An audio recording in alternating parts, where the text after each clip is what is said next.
Jatin sir आवाज येते का बघा? हो येतोय सर. एकदम व्यवस्थित. हो सर. Okay, thank you. ठीक आहे. तर मेन्स म्हणजे आपली आता मेन्स पुढच्या महिन्यामध्ये मेच्या 28, 27, 28, 29 किंवा काय जे काही तारखा आहेत शेवटच्या आठवड्यामधल्या, तर त्या तारखांना तर होणार आहे असं आपल्याला कळालंय. ऑब्व्हियसली कालपासून आपल्यापैकी बॅचच्या बऱ्याचशा विद्यार्थ्यांनी मेसेज केलेत की काही स्ट्रॅटेजीमध्ये चेंज करायचं आहे का किंवा काही बदल करायचा आहे का. तर त्या सगळ्या गोष्टींबद्दल थोडंसं बोलायला लागेल किंवा बोलूयात या लेक्चरमध्ये.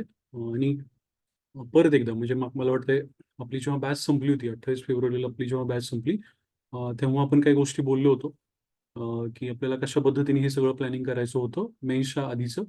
तर त्याच्यामध्ये मग आता ॲडिशनल डेज ॲड होत आहेत किंवा काही मध्ये गोष्टी घडल्या, त्यानुसार जे काही आपल्याला चेंजेस करावे लागतील ते काही करावे लागतील का याबद्दल आपल्याला थोडंसं याच्यामध्ये डिस्कशन करायचं आहे. तर ठीक आहे. म्हणजे ॲक्च्युली कालच करणं अपेक्षित होतं हे. पण ऑब्व्हियसली तुम्ही सगळेजण आज एक दिवस थोडासा मे बी ब्रेक घ्याल किंवा कदाचित थोडीशी काय म्हणतात त्याला तुमचा मोमेंटम जो काही गेलेला आहे तो रिगेन करायला तुम्हाला आजचा एक दिवस लागेल असं अपेक्षित आहे. या अनुषंगाने आपण आज हे डिस्कशन मे बी मला वाटतं आज जर शक्य झालं तर आपण उशिरा रात्री हे अपलोड करू शकू असं वाटतंय. तर सुरू करूया. म्हणजे एक एक एक एक पॉईंट हे करूया की नेमकं आपल्याला काय याच्यामध्ये बघायचं आहे. तर लक्षात घ्या की जी काही आता इथून पुढची स्ट्रॅटेजी आहे किंवा जे काही अभ्यास करण्याबद्दलचा जो काही सगळे प्रश्न आहेत, तर मला वाटतं की बेसिकच्या काही गोष्टी आहेत ना त्या फार काही चेंज होत नाहीत. कारण फार काही वेगळं काय म्हणतात त्याला की आयोगाने फार काही आपल्याला वेगळे वेळ दिलेला आहे किंवा प्रचंड मोठा गॅप दिलेला आहे वगैरे असं काही झालेलं नाहीये किंवा अनिश्चितता नाहीये की आता एक्झाम कधी होणार वगैरे. त्यामुळे मेजर काही चेंजेस आपल्याला याच्यामध्ये करायचे नाहीयेत. पण काही गोष्टी ज्या आहेत त्या कॅटेगोरिकली खूप जास्त अधोरेखित करायला लागतील म्हणा किंवा पुन्हा एकदा रिओरिएंट करायला लागतील की आपल्याला या गोष्टींमध्ये कुठल्या चुका नाही करायच्या. तर त्या आपण एक एक एक गोष्ट बघूया. मी स्क्रीन शेअर करतो नेहमीप्रमाणे. आपल्या बॅचचे विद्यार्थी जे काही सगळे असतील त्यांना या मेथडनुसार सगळ्या गोष्टी कळतीलच आणि जर शक्य झालं तर आपण नक्कीच इतर विद्यार्थ्यांसाठी सुद्धा हा व्हिडिओ डायरेक्ट चॅनलवरती शेअर करण्याचा प्रयत्न करूया. ठीक आहे. तर सुरुवातीलाच इथं आपण मुद्दाम रिव्हर्स टाइम टेबल बद्दल इथं दिलेलं आहे. मला वाटतं जेव्हा शेवटचं लेक्चर झालं होतं आपलं तर त्याच्यामध्ये पण आपण रिव्हर्स टाइम टेबल बद्दल बोललो होतो आणि असं म्हणलं होतं की आपलं एक रिव्हर्स टाइम टेबल रेडी पाहिजे. तर मग आता आता सुद्धा तो रेडीच पाहिजे. जरी एक्झाम आपली पुढे गेलेली असली तरी विदाऊट रिव्हर्स टाइम टेबल आपल्याला काही करता येणार नाही. मग हा इंडिव्हिज्युअल टाइम टेबल तुम्ही स्वतःचा बनवलेला पाहिजे. बऱ्याच जणांनी मागच्या वर्षी म्हणण्यापेक्षा सॉरी मागच्या बॅच म्हणजे बॅच जिथे संपली मागच्या लेक्चरमध्ये, तर तिथे त्याप्रमाणेच बऱ्याच जणांनी टाइम टेबल स्वतःचा बनवला होता आणि तो चालू पण होता. अपडेट्स पण मुलांचे येत होते. पण मग आता थोडेसे चेंजेस झाले तर त्याच्यामध्ये काही बदल करावा लागेल का अशी एक शंका असणार आहे. तर लक्षात घ्या की सेशन वाईज तुम्हाला काहीच बदल करायचा नाहीये. सेशन तसेच राहतील.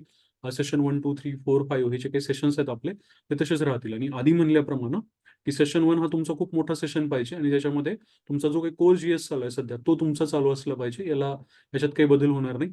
सेशन 2 मध्ये तुम्ही काय दुपारचा जो सेशन असतो जेवणानंतरचा, तर तिथं तुम्ही थोडंसं स्लगिश होता, फटीग येऊ शकतो, झोप येऊ शकते. तर त्या दरम्यान तुम्हाला काय करायला लागेल, पीवायक्यू कडे किंवा इतर गोष्टींकडे शिफ्ट व्हायला लागेल. तुम्ही तिथे ऍक्टिव्हली डेटा काय म्हणतो पाठांतर करणं किंवा ऍक्टिव्हली डेटा डायजेस्ट करणं, कदाचित या गोष्टी तुम्हाला त्या वेळेमध्ये होणार नाहीत. नंतरचा जो सेशन असणार आहे चहा नंतरचा वगैरे, तर तुम्ही लँग्वेजला सहसा वापरला पाहिजे कारण हे आपल्याला डेलीच करायचं हे तर आपलं ठरलेलं होतं त्यावेळेला पण आणि आता पण आपण तेच कंटिन्यू करणार आहोत. सगळ्यात महत्त्वाची गोष्ट मला वाटते की आता जो काही एक्स्ट्रा वेळ आहे असं आपण म्हणतोय, तर त्याच्यामध्ये सगळ्यात महत्त्वाच्या गोष्टी ठरतील त्या म्हणजे सेशन 4 आणि सेशन 5. हे जे कोणी काढतील ना त्यातल्या त्याचे 2 सेशन जर कोणी ॲडिशनली काढू शकत असेल व्यवस्थित, तर नक्की त्याचा या पुढच्या काही दिवसांमध्ये नक्की जास्त फायदा होऊ शकतो हे तुम्हाला कळायला पाहिजे. का बरं? कारण हा सेशन 4 जो आहे ना, हा कंप्लीटली आपण पी-वाय-क्यूज असतील किंवा रट्टा असेल काही विशिष्ट गोष्टींचा. समजा तुम्ही GS2 करताय आणि तुम्हाला असं वाटतं की नाही इलेक्शनचा टॉपिक सर परत-परत विसरतो. तर तो करण्यासाठी असेल. GS3 मधले समजा मला काही गोष्टींचा रट्टा करायचा आहे, की महिला आणि बालक समजा मी टॉपिक केलेला आहे, वाचलेला आहे, पण मला त्याची धोरणं वगैरेची इयर वगैरे पाठ होत नाहीयेत. तर तुम्ही समजा शॉर्ट नोट बनवल्या असतील किंवा तुम्ही स्टिक नोट्स बनवल्या असतील, तर त्या गोष्टी पटापट बघून घेणं, पाठांतराच्या ज्या काही गोष्टी आहेत ना, तर त्यासाठी वेगळे सेशन जर तुम्ही देऊ शकलात आता इथून पुढे, तर याचा नक्की फायदा होऊ शकतो आणि हे आवर्जून द्या. कारण जेवढं तुम्ही पाठांतरावरती एक वेगळा सेशन देऊन वर्क कराल, तेवढा जास्त फायदा होऊ शकतो. मग त्याच्यामध्ये तुम्ही स्टिक नोट्स रिवाईज कराल, मे बी तुमच्या हिस्ट्रीच्या नोट्स रिवाईज कराल, काही असेल ते. म्हणजे तुमचा जो काही सेशन 1 आणि सेशन 2 मधला म्हणजे GS जो काही मेन आहे तो आणि लँग्वेज जी काही आपण रोज घेणार आहोत ते. ते सोडून ॲडिशनली तुम्ही पाठांतरासाठी आता एक वेगळा सेशन ठेवला पाहिजे. आणि त्याच्यामध्ये तुम्ही कंपल्सरी काय केलं पाहिजे, की नवीन जे काही तुम्हाला नवीन म्हणण्यापेक्षा इतर जो काही सब्जेक्ट आहे, तर त्या सब्जेक्टच्या गोष्टीच्या काय तुम्ही त्या रिवाईज केल्या पाहिजे, ते लक्षात ठेवा. कारण असं नाही होऊ शकत आता, की नाही सर मी काय करणार, फक्त एक जी करणार आणि एक लँग्वेज करणार. बाकी मी दुसरं काहीच करणार नाही. आता हा फंडा आपल्यासाठी काही कामाचा नाही. कारण का आता आपण ॲडिशनल ह्याच्यामध्ये गेलो. आपण विशिष्ट तारखेपर्यंत अभ्यास नक्कीच करत होतो. मे बी आपला मोमेंटम लॉस झाला असेल, काही जणांचा जास्त वेळ या सगळ्या गोष्टींमध्ये गेला असेल. सगळं सगळं मान्य आहे आता. पण आपण एक ॲडिशनल सेशन नक्कीच आता ॲड करू शकतो, की ज्याच्यामध्ये आपण काय करूया, मे बी क्यू-कॅपसाठी पाठांतरासाठी वेगळा देऊया वेळ, किंवा आपण GS2, GS3च्या पाठांतरासाठी वेगळा वेळ देऊया, किंवा काय, की GS1 मधलं समजा मला काय करायचं, की ॲग्रीचं आहे, तर ते माझं पाठांतर राहिलेलं आहे. समजा काही गोष्टी राहिल्यात माझ्या सॉइल्समधल्या किंवा इतर कुठल्याही टॉपिकमधल्या, तर त्या मला काय करायच्या तिथं ॲड करायच्या आहेत, किंवा मला रिमोट सेन्सिंगच्या टॉपिकमधलं काही राहिलेलं आहे पाठांतर करायचं, तर त्या सेशनमध्ये मला ते गोष्टी ॲड करून मला काय करायच्यात, कव्हर करायच्यात, हे लक्षात ठेवा. त्यामुळं हे 2 सेशन जे आहेत ना, हे खूप महत्त्वाचे ठरतील. हे रेग्युलर सेशन तुमचे चालू असतात. मेजरली याला खूप जास्त अफेक्ट होत नाही कधी. कारण तुम्ही 12 तास अभ्यास करण्याच्या ऐवजी किती पण डिस्टर्ब झाला तरी सहसा तुम्ही 8 तास किंवा 7 तासांवरती तरी राहता. हे तुम्ही ऑब्झर्व्ह केलं असेल. याला काही धक्का लागलेला नसतो मेजर. धक्का आता जो काही लागलेला होता, त्याला कव्हर करून आपल्याला इथं काय करायचं, ॲडिशनल काही गोष्टी करायच्यात, लक्षात ठेवा. ठीक आहे. आता सगळ्यात मोठा कळीचा मुद्दा काय असणार आहे, की तर इथून पुढचं काय करायचं? आता टाईम टेबलमध्ये काही चेंज करायचं का? तर लक्षात ठेवा, रिव्हर्स टाईम टेबलमध्ये आपल्या मागच्या बॅच म्हणजे मागच्या लेक्चरमध्ये जे काही आपण रिव्हर्स टाईम टेबल दिला होता, त्याच्यामध्ये आपण काही मेजर चेंजेस करणार नाहीयेत. पण ते टाईम टेबलला कसलाही धक्का न लागावा, यासाठी आपल्याला काही गोष्टी आत्ता पुढच्या 7 दिवसांमध्ये करायच्या. समजा आज 18 तारीख आहे असं आपण म्हणू, तर 19 तारखेपासून ते 25 तारखेपर्यंत म्हणजे तुम्हाला जवळपास एक 7 दिवस मिळतील. 19-20 हे 2 दिवस आणि 21 ते 25 हे 5 दिवस. तर आठवडाभर सफिशियंट आहे. कशासाठी? तुम्हाला परत मोमेंटम रिगेन करण्यासाठी. ठीक आहे? आणि लागू शकतो म्हणजे बी प्रॅक्टिकल, बी व्हेरी ह्युमॅनिस्टिक, की बाबा ठीक आहे, ह्या गोष्टी आहेत. तुमची एक ह्युमन टेंडन्सी असते, परत मोमेंटम रिगेन करायला वेळ लागतो. तर या वेळेमध्ये तुम्ही काय करणं महत्त्वाचं आहे? मी तर म्हणेल, की तुम्ही या सोमवारपर्यंत किंवा उद्याच खरं तर मोमेंटममध्ये आलं पाहिजे. पण वेळ लागू शकतो. तर या 7 दिवसांमध्ये काय करायला पाहिजे बघा. पहिलं तर म्हणजे आजच जेव्हा तुम्ही व्हिडिओ बघाल, तेव्हा पहिलं तरी लिहून काढा, की तुमचं काय-काय राहिलेलं आहे. कुठल्या-कुठल्या पेपरचं तुमचं काय-काय टॉपिक्स राहिलेले आहेत, कव्हर करायचे राहिलेत, हे तुम्ही पहिले लिहून काढा. अंदाजे काही खेळू नका, अजिबात खेळू नका. तुम्हाला माहिती आहे, की तुम्ही एक आपण बॅचमध्ये काय करायचो, टिक मेथड आपण युटिलाइज करायचो, की इथे समजा आपण काय सिलेबसमधले पॉइंट्स लिहायचो त्या विषयाचे, आणि त्याच्यामध्ये आपण PYQ सॉल्व्ह केलेत का एकदा, सेकंड राउंड झालाय का, थर्ड राउंड झालाय का, एक रिव्हिजन झाली का, हे टिक करून ठेवायचो. तर या मेथडनुसार जे काही तुम्ही आतापर्यंत केलं असेल किंवा नसेल केलं, जे काही असेल ते, त्यानुसार काय करा, शोधून काढा, की तुमचे नेमके कोणते टॉपिक्स आता राहिलेले आहेत किंवा वीक राहिलेले आहेत. ठीक आहे. त्याचे मार्क्स किती आहेत, त्याला आउटपुट किती आहे, हे पण शोधा. फॉर एक्झाम्पल तुमचं एज्युकेशन हा टॉपिक वीक राहिलेला आहे. तुम्हाला असं वाटतं, की सर पाठांतर नाही झालेलं, त्याच्यावरती अजून डेटावरती होल्ड नाही आलेला. मी रँडम काही पण पाठांतर केलेलं आहे, किंवा मला काही गोष्टी मी अजून वाचलेल्याच नाहीयेत. तर समजा असा टॉपिक आहे, तर तो लिहून काढा, की हां ठीक आहे, माझं GS3 मधल्या एज्युकेशनचा बॅकलॉग राहिलेला आहे, तो मी कव्हर करणार आहे. मग हे सगळं लिहून काढल्यानंतर त्याचे मार्क्स लिहून काढा, त्याच्या पॉकेटचे मार्क किती आहेत, त्याच्यानुसार त्याला ठरवा की किती वेळ आपण देऊ शकतो. मला असं वाटतं, की पुढच्या 7 दिवसांमध्ये तुम्ही 200 मार्कांचं कव्हरेज, किंवा म्हणजे कुणी 200 करेल, कुणी 250 मार्कांचं कव्हरेज नक्की करू शकतं. कारण तेवढा आता तुम्ही अभ्यास तुमचा झालेला असतो. जरी तुम्ही डिस्टर्ब झालेला असाल, एका विशिष्ट मोमेंटपासून, एका विशिष्ट दिवसापासून, आपण असं पकडूया, की तुम्ही मे बी 2 आठवड्यापासून डिस्टर्ब असाल, तरी सुद्धा नक्कीच एवढं होऊ शकते, की नाही आपण पुढच्या 7 दिवसामध्ये 200 ते 250 मार्कांचं कव्हरेज करू शकतात. हे 200 ते 250 मार्कांचं कव्हरेज म्हणजे कसं? फॉर एक्झाम्पल माझं एज्युकेशन टोटलीच कच्चा आहे. तोच आहे 60 मार्कांचा पॉकेट. जर तुम्ही पेपर 1, 2, 3 या तिन्ही पेपरचा विचार केला, तर एज्युकेशन वेगवेगळ्या पद्धतीने त्याच्यामध्ये प्रश्न विचारतात. तर हा एवढा मोठा पॉकेट जर तो कव्हर केला, तर 200 मधले 60 मार्कांचं कव्हरेज माझं होऊन जातं. किंवा फॉर एक्झाम्पल मला GS4 मधलं माझं सायन्स टेक राहिलंच होतं. तर सायन्स टेक कव्हर करणं लवकरात लवकर. मग ते कसंही करा. तुम्हाला वाटते स्वतःहून करायचं असेल कव्हर करा, किंवा तुम्हाला एखादी छोटीशी बॅच करून कव्हर करायचं असेल कव्हर करा. काही हरकत नाही. त्याचा काही फार मेजर इश्यू येणार नाही, लक्षात ठेवा. पण तुम्हाला दररोज 30 मार्कांचं आउटपुट काढावं, अशा पद्धतीने हे खेळावं लागणार आहे. 7 दिवसात आपण 7 त्रिक 21 म्हणलं तरी 210 मार्क एव्हरेज होऊ शकतात. कुणी मग 250 पर्यंत जाईल, कुणी 200 पर्यंत जाईल. हे कशासाठी सांगतोय? तर लक्षात ठेवा, की या 7 दिवसांमध्ये मोमेंटम येणं यासाठी हे गरजेचं आहे. दुसरी गोष्ट, की या 7 दिवसांमध्ये जर मॅक्सिमम कव्हरेज झालं, तर त्याचा कोलॅटरल बेनिफिट जो आहे तो इतर दिवसांमध्ये, उरलेल्या 30 दिवसांमध्ये नक्की तुम्हाला दिसायला लागेल. तुम्ही पुन्हा एकदा त्या जोशमध्ये याल, त्या अभ्यासाच्या ह्याच्यामध्ये याल, लक्षात घ्या. ठीक आहे ना? आणि सगळ्यात महत्त्वाची गोष्ट म्हणजे डेफिसिट जो आहे, तो आपला भरून निघेल. जो खड्डा पडणार होता, म्हणजे मी तुम्हाला आधी बोललो होतो, की महेश घोटवळे सरांचं आपल्याकडे आले होते, तेव्हा त्यांनी सांगितलं होतं, की मी काळजी घेतली होती कुठली, की ठीक आहे, मला कुठल्या तरी विषयामध्ये खूप चांगले पीकचे मार्क पडतात, थोडेसे बाकीच्या ह्याच्यात कमी पडतात, कुठल्या तरी अजून एखाद्या विषयात अजून चांगले मार्क पडतात आणि अचानक एखाद्या विषयामध्ये खड्डा पडतोय. तर हा खड्डा न पडू देणं यासाठी मी प्रयत्न करतो किंवा करायला पाहिजे, असं त्यांनी आपल्याला त्यावेळेला सांगितलं होतं. तर या गोष्टीकडे तुम्ही काय केलं पाहिजे, लक्ष दिलं पाहिजे. आणि हेच तुम्हाला कुणी टॉपर सांगेल की मेजर कुठल्या तरी एखाद्या पेपरमध्ये खूप मोठा खड्डा पडू देऊ नका आणि त्यासाठी प्रयत्न करा. तर मला असं वाटतं की खड्डा भरून काढण्याचे हे 7 दिवस आहेत, लक्षात ठेवा. म्हणजे यासारखं चान्स दुसरा कुठला नाही, हे जास्त महत्वाचं, त्यावरती फोकस करा. ठीक आहे. आता काय म्हणजे कुठल्या गोष्टी सहसा तुमच्या आमच्या राहतात, कुणी पण, म्हणजे असं नाहीये की माझ्याच या गोष्टी राहतील, इतरांच्या कुठल्या गोष्टी राहणार नाहीत. ऑलमोस्ट बऱ्याच जणांचे GS1 मधलं काय असतं ना, जो कल्चरल अस्पेक्ट आहे सिलेबस मधला किंवा पोस्ट इंडिपेंडन्सचा पार्ट आहे, हे मोस्टली निग्लेक्टेड पार्ट असतात किंवा याची वीक रिव्हिजन झालेली असते किंवा वीक रिडिंग झालेली असते.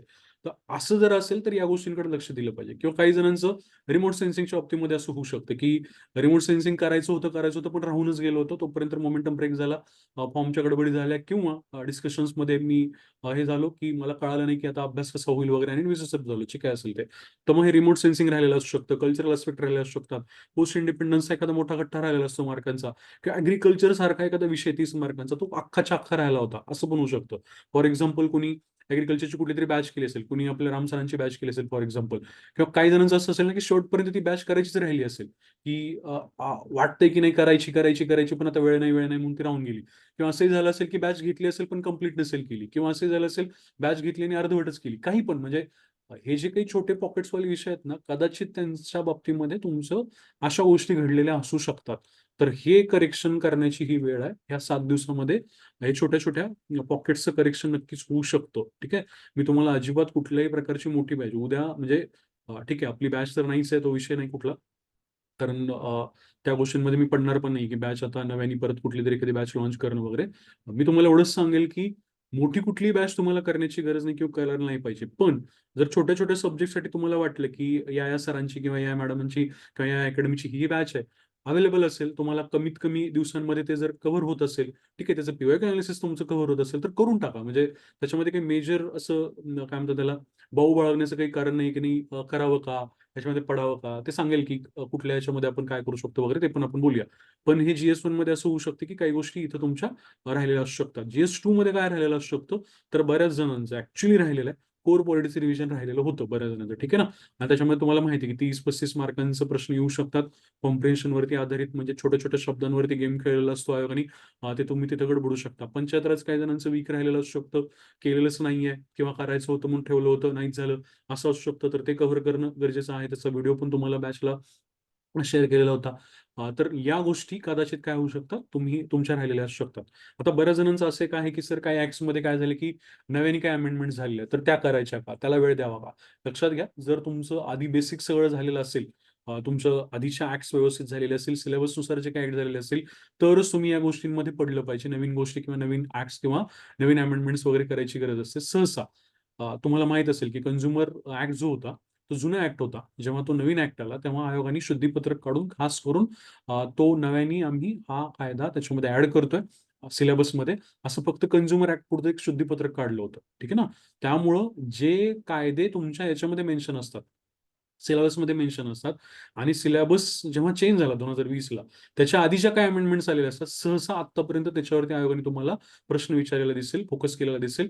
मग ती 2018ची समजा करप्शन ॲक्टची अमेंडमेंट असेल, education sorry right to education act मधल्या आधीच्या सगळ्या ज्या काही अमेंडमेंट्स असतील, तर त्याच्यावरती तुम्हाला प्रश्न विचारलेले दिसतील. पण त्याच्यानंतरच्या गोष्टींवरती सहसा तुम्हाला प्रश्न विचारलेले दिसणार नाहीत. हे पण तितकंच खरं आहे, हे लक्षात घ्या. हे का सांगतोय? माझं अजिबात असं म्हणणं नाही, की तुम्ही ह्या गोष्टी करू नका. करा. तुम्हाला वाटतं ना नवीन कायदा मी केला पाहिजे, काही गोष्टी ॲडिशन करून ठेवल्या पाहिजेत, करायला हरकत नाही. पण जर तुमच्या इतर गोष्टी चांगल्या झालेल्या आहेत ना, तर त्याच्यामध्ये तुम्ही पडलं पाहिजे. हे पण तितकंच खरं, लक्षात ठेवा. नाहीतर काय कराल, की एखादा क्वेशन येईल करंटच्या अनुषंगाने म्हणून तुम्ही करायला जाल आणि जुना कायदा नव्या कायद्यामध्ये गल्लत करून टाकाल. जुनाही कायदा आठवायचा नाही, नवीनही कायदा आठवायचा नाही, असं काहीतरी कराल. त्यामुळे थोडंसं सिलेबस, ठीक आहे, कधी आला होता, सिलेबसच्या आधीच्या अमेंडमेंटवरती प्रश्न विचारेत का नंतरच्या अमेंडमेंटवरती प्रश्न विचारेत.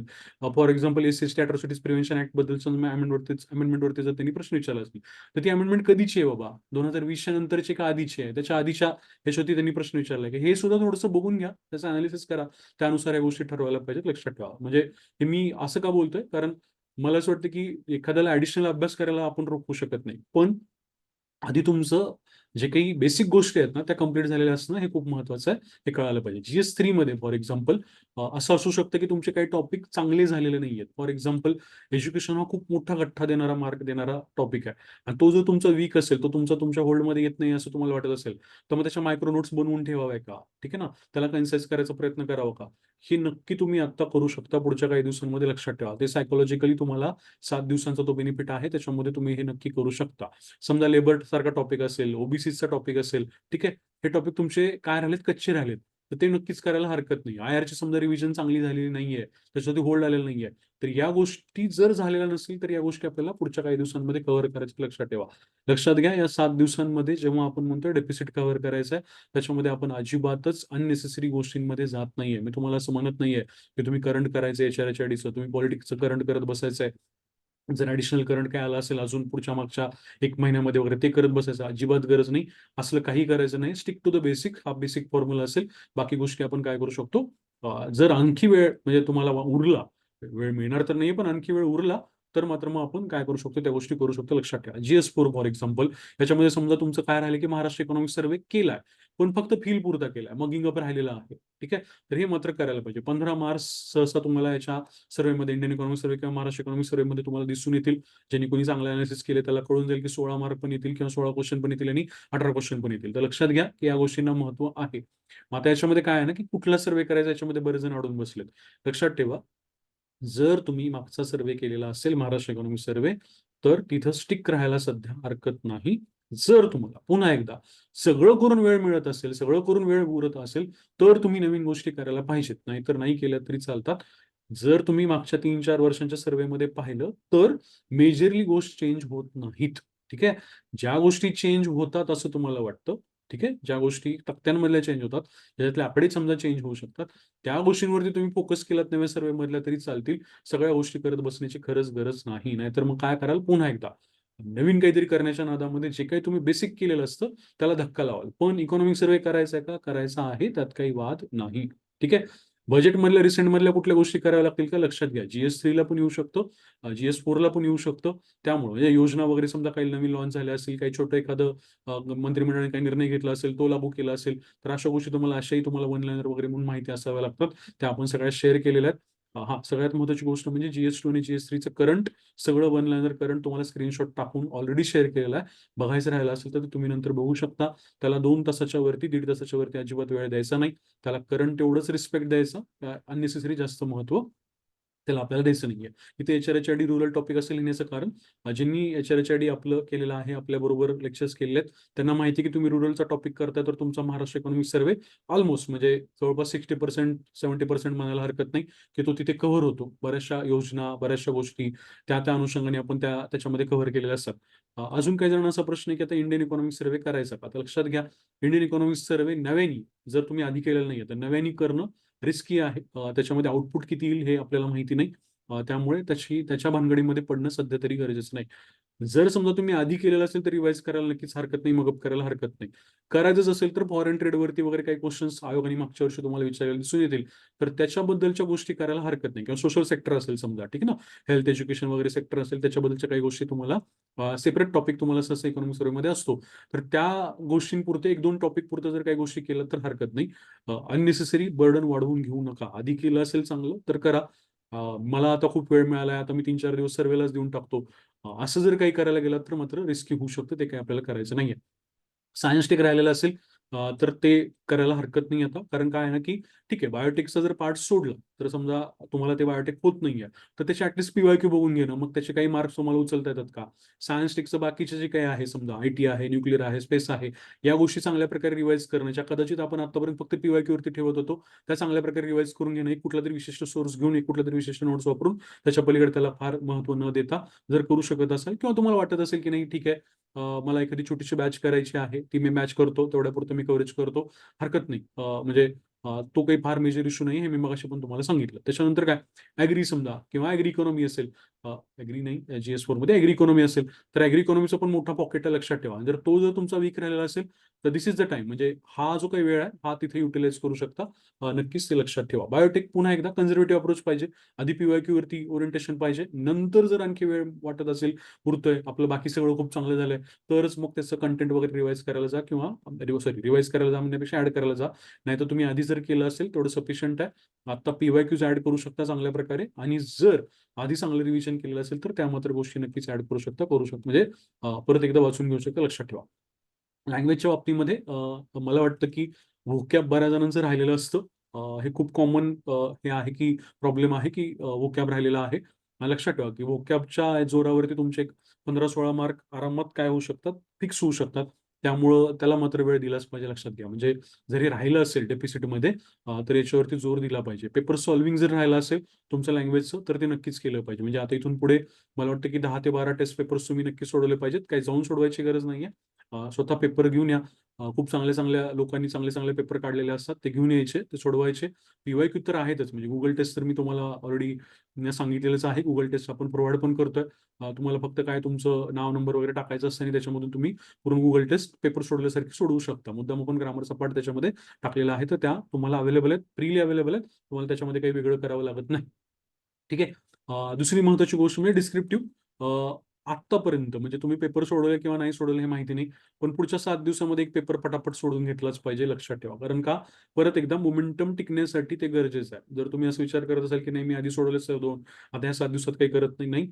पुन्हा एकदा या 7 दिवसामध्ये ते पेपर सोडवा. कारण कदाचित असं होऊ शकते की मागच्या काही दिवसांमध्ये जर तुम्ही 3ही पेपर सोडवले असतील किंवा 2 सोडवले असतील, काय पण सोडवलं असेल, त्याचा ॲडव्हांटेज पुढच्या 7 दिवसामध्ये सहज निघून जाऊ शकतं. किंवा कदाचित असं होऊ शकतं, एखाद्याला वाटू शकतं सर मी ऑलरेडी 3 पेपर आता सोडवलेत, आता मला सोडवण्याची गरज नाही. नाही, उलट आता गरज आहे. कारण का, जेव्हा टाइम एक्सटेंड होतो तेव्हा काय होतं की परत तुम्ही एक्झामच्या जवळ ती लिखाणाचा सराव केलेला असणं पण तितकंच गरजेचं ठरतं. त्यामुळं त्याला निग्लेक्ट करू नका. ओव्हरऑल तुमचे 4 पेपर तरी सोडवलेले पाहिजेत, आणि पुढच्या काही दिवसांमध्ये 2 पेपर, 3 पेपर जे काय असेल तुम्हाला वाटतं ते सोडवलंच पाहिजे. म्हणजे बेसिक मिनिमम रिक्वायरमेंट आहेत त्या, त्या केल्या पाहिजेत, लक्षात ठेवा. आता हे झालं काय, की डेफिसिट ओळखणं, लिहून काढणं, त्याचे मार्क्स शोधून काढणं, की किती मार्कांसाठी डेफिसिट आहे आणि त्याच्यानुसार हे कव्हरेज करणं. 7 दिवसामध्ये आपण म्हणतो की 200 ते 250 मार्क कव्हर करायला हरकत नाही. कारण तेवढं एक्सपेक्टेड आहे. आता तुम्ही त्या लेव्हलचा अभ्यासाला तुम्ही आलेला असता. ते अपेक्षित आहे. जरी तुम्ही खूप दिवसांचा गॅप पडलेला असेल तरी काय, किंवा तुम्ही मोमेंटममध्ये असाल तरी काय, थोडंसं मोमेंटम डिस्टर्ब, कुठल्याही तुम्ही स्टेजला असाल, काही फरक पडत नाही. आता तेवढा आपल्याला अभ्यास करावाच लागणार आहे. आता मग पुढे काय, तर 26 पासून लक्षात ठेवा आपल्याला पुन्हा एकदा 3 डेज GS आपण म्हणलं होतं, तर 3 डेज GS वाला आपल्याला राउंड पकडायचा आहे.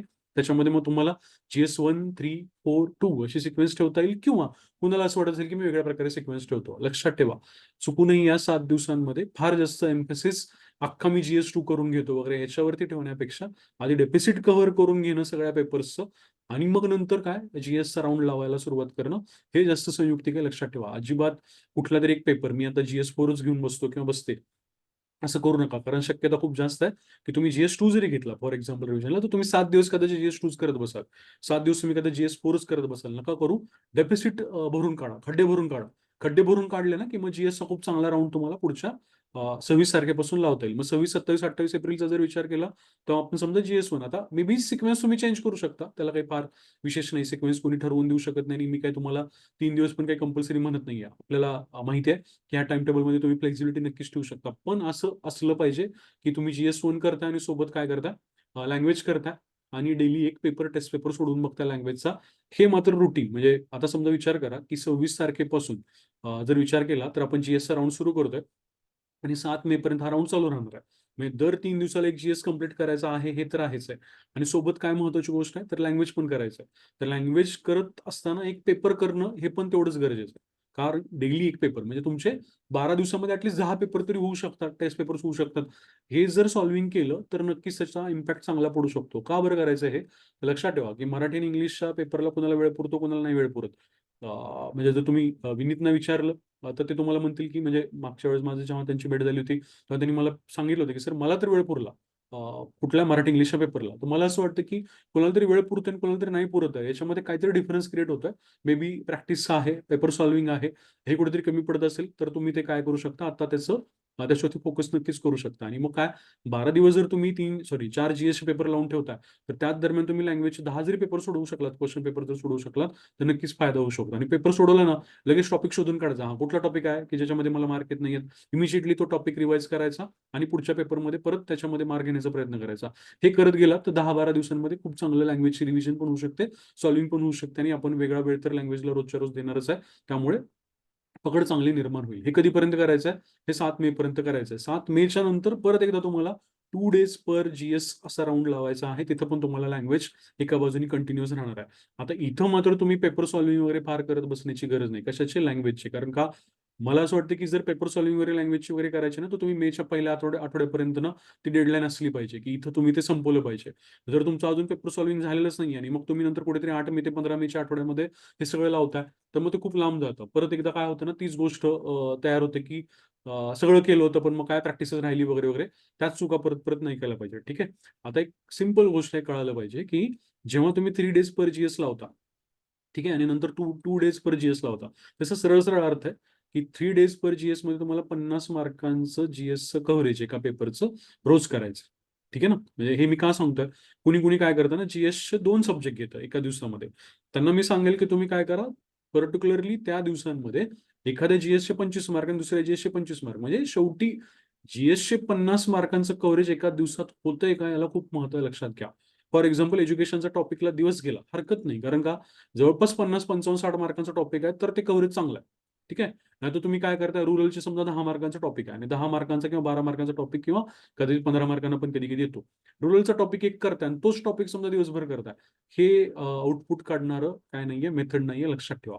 लक्ष ठेवा, की तुम्ही GS1 आणि GS2 जरी एकाच दिवशी घेतला किंवा GS2 आणि GS3 जरी एकाच दिवशी अभ्यास करायला घेत असाल, तर अल्मोस्ट तुम्हाला 50 मार्क पर GS sorry 50 mark per day तुम्हाला काय करायचे कव्हर करायचे. तर काय होईल, 3 दिवसांमध्ये 150 मार्कांचं कव्हरेज होईल. 3 दिवसांमध्ये एक GS कव्हर होतंय हे तुमच्या लक्षात येईल. आता हे सुद्धा काही फार मेकॅनिकली तुम्ही कंपार्टमेंटलाइज करू शकत नाही, की 150च होईल का वगैरे. कधी 160 होईल, कधी 140 होईल, कधी 120 होईल, काही असेल ते असेल.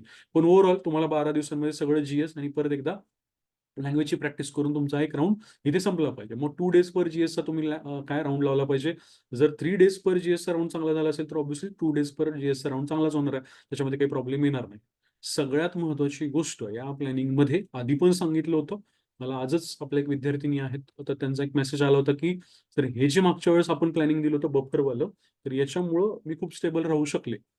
हे मी मान्य करतो, की बफर जर नाही ठेवला तुम्ही, तर नक्कीच काय होऊ शकतं, गेम होऊ शकतो, लक्षात ठेवा. त्यामुळे काय करा, या प्लॅनिंगमध्ये सुद्धा तुमचा 16 ते 19 मे रोज एक पेपर असं पकडून काय करा, बफर्स ठेवून द्या. जर शक्य झालं तर आपण काय करणार आहोत, या 16 तारखेला GS1 मधल्या ज्या गोष्टी काय म्हणूया आपण डेफिसिटवाल्या आहेत किंवा खूप जास्त महत्त्वाच्या आहेत, ज्या रिव्हिजन करण्याची गरज आहे, त्या प्रत्येक GSला आपण एक दिवस देऊन काय करायला पाहिजे, इथं कव्हरेज केलं पाहिजे. ठीक आहे ना? किंवा महत्त्वाचे कोर एरिया जे आहेत, हाय यील्डिंग टॉपिक जे आहेत, ते तुम्ही काय करू शकता, रोज एका GSला तेवढा एक वेळ देऊन तुम्ही कव्हर करू शकता. किंवा कलेक्टिव्हली या 4 दिवसांना आपण काय करू शकतो, बफर डेज म्हणून पकडू शकतो. का बरं? इथं मध्येही कुठे काय झालं, तुम्ही आजारी पडला किंवा काय तुमचा एखादा दिवस गेला, अजून कुठल्यातरी कारणामुळे तुम्ही डिस्ट्रॅक्ट झाला, काही पण होऊ शकतं. तर त्यासाठी हा सगळ्यात मोठा जो असतो ना बफर, तो काम करतो. तुम्ही स्टेबल राहता.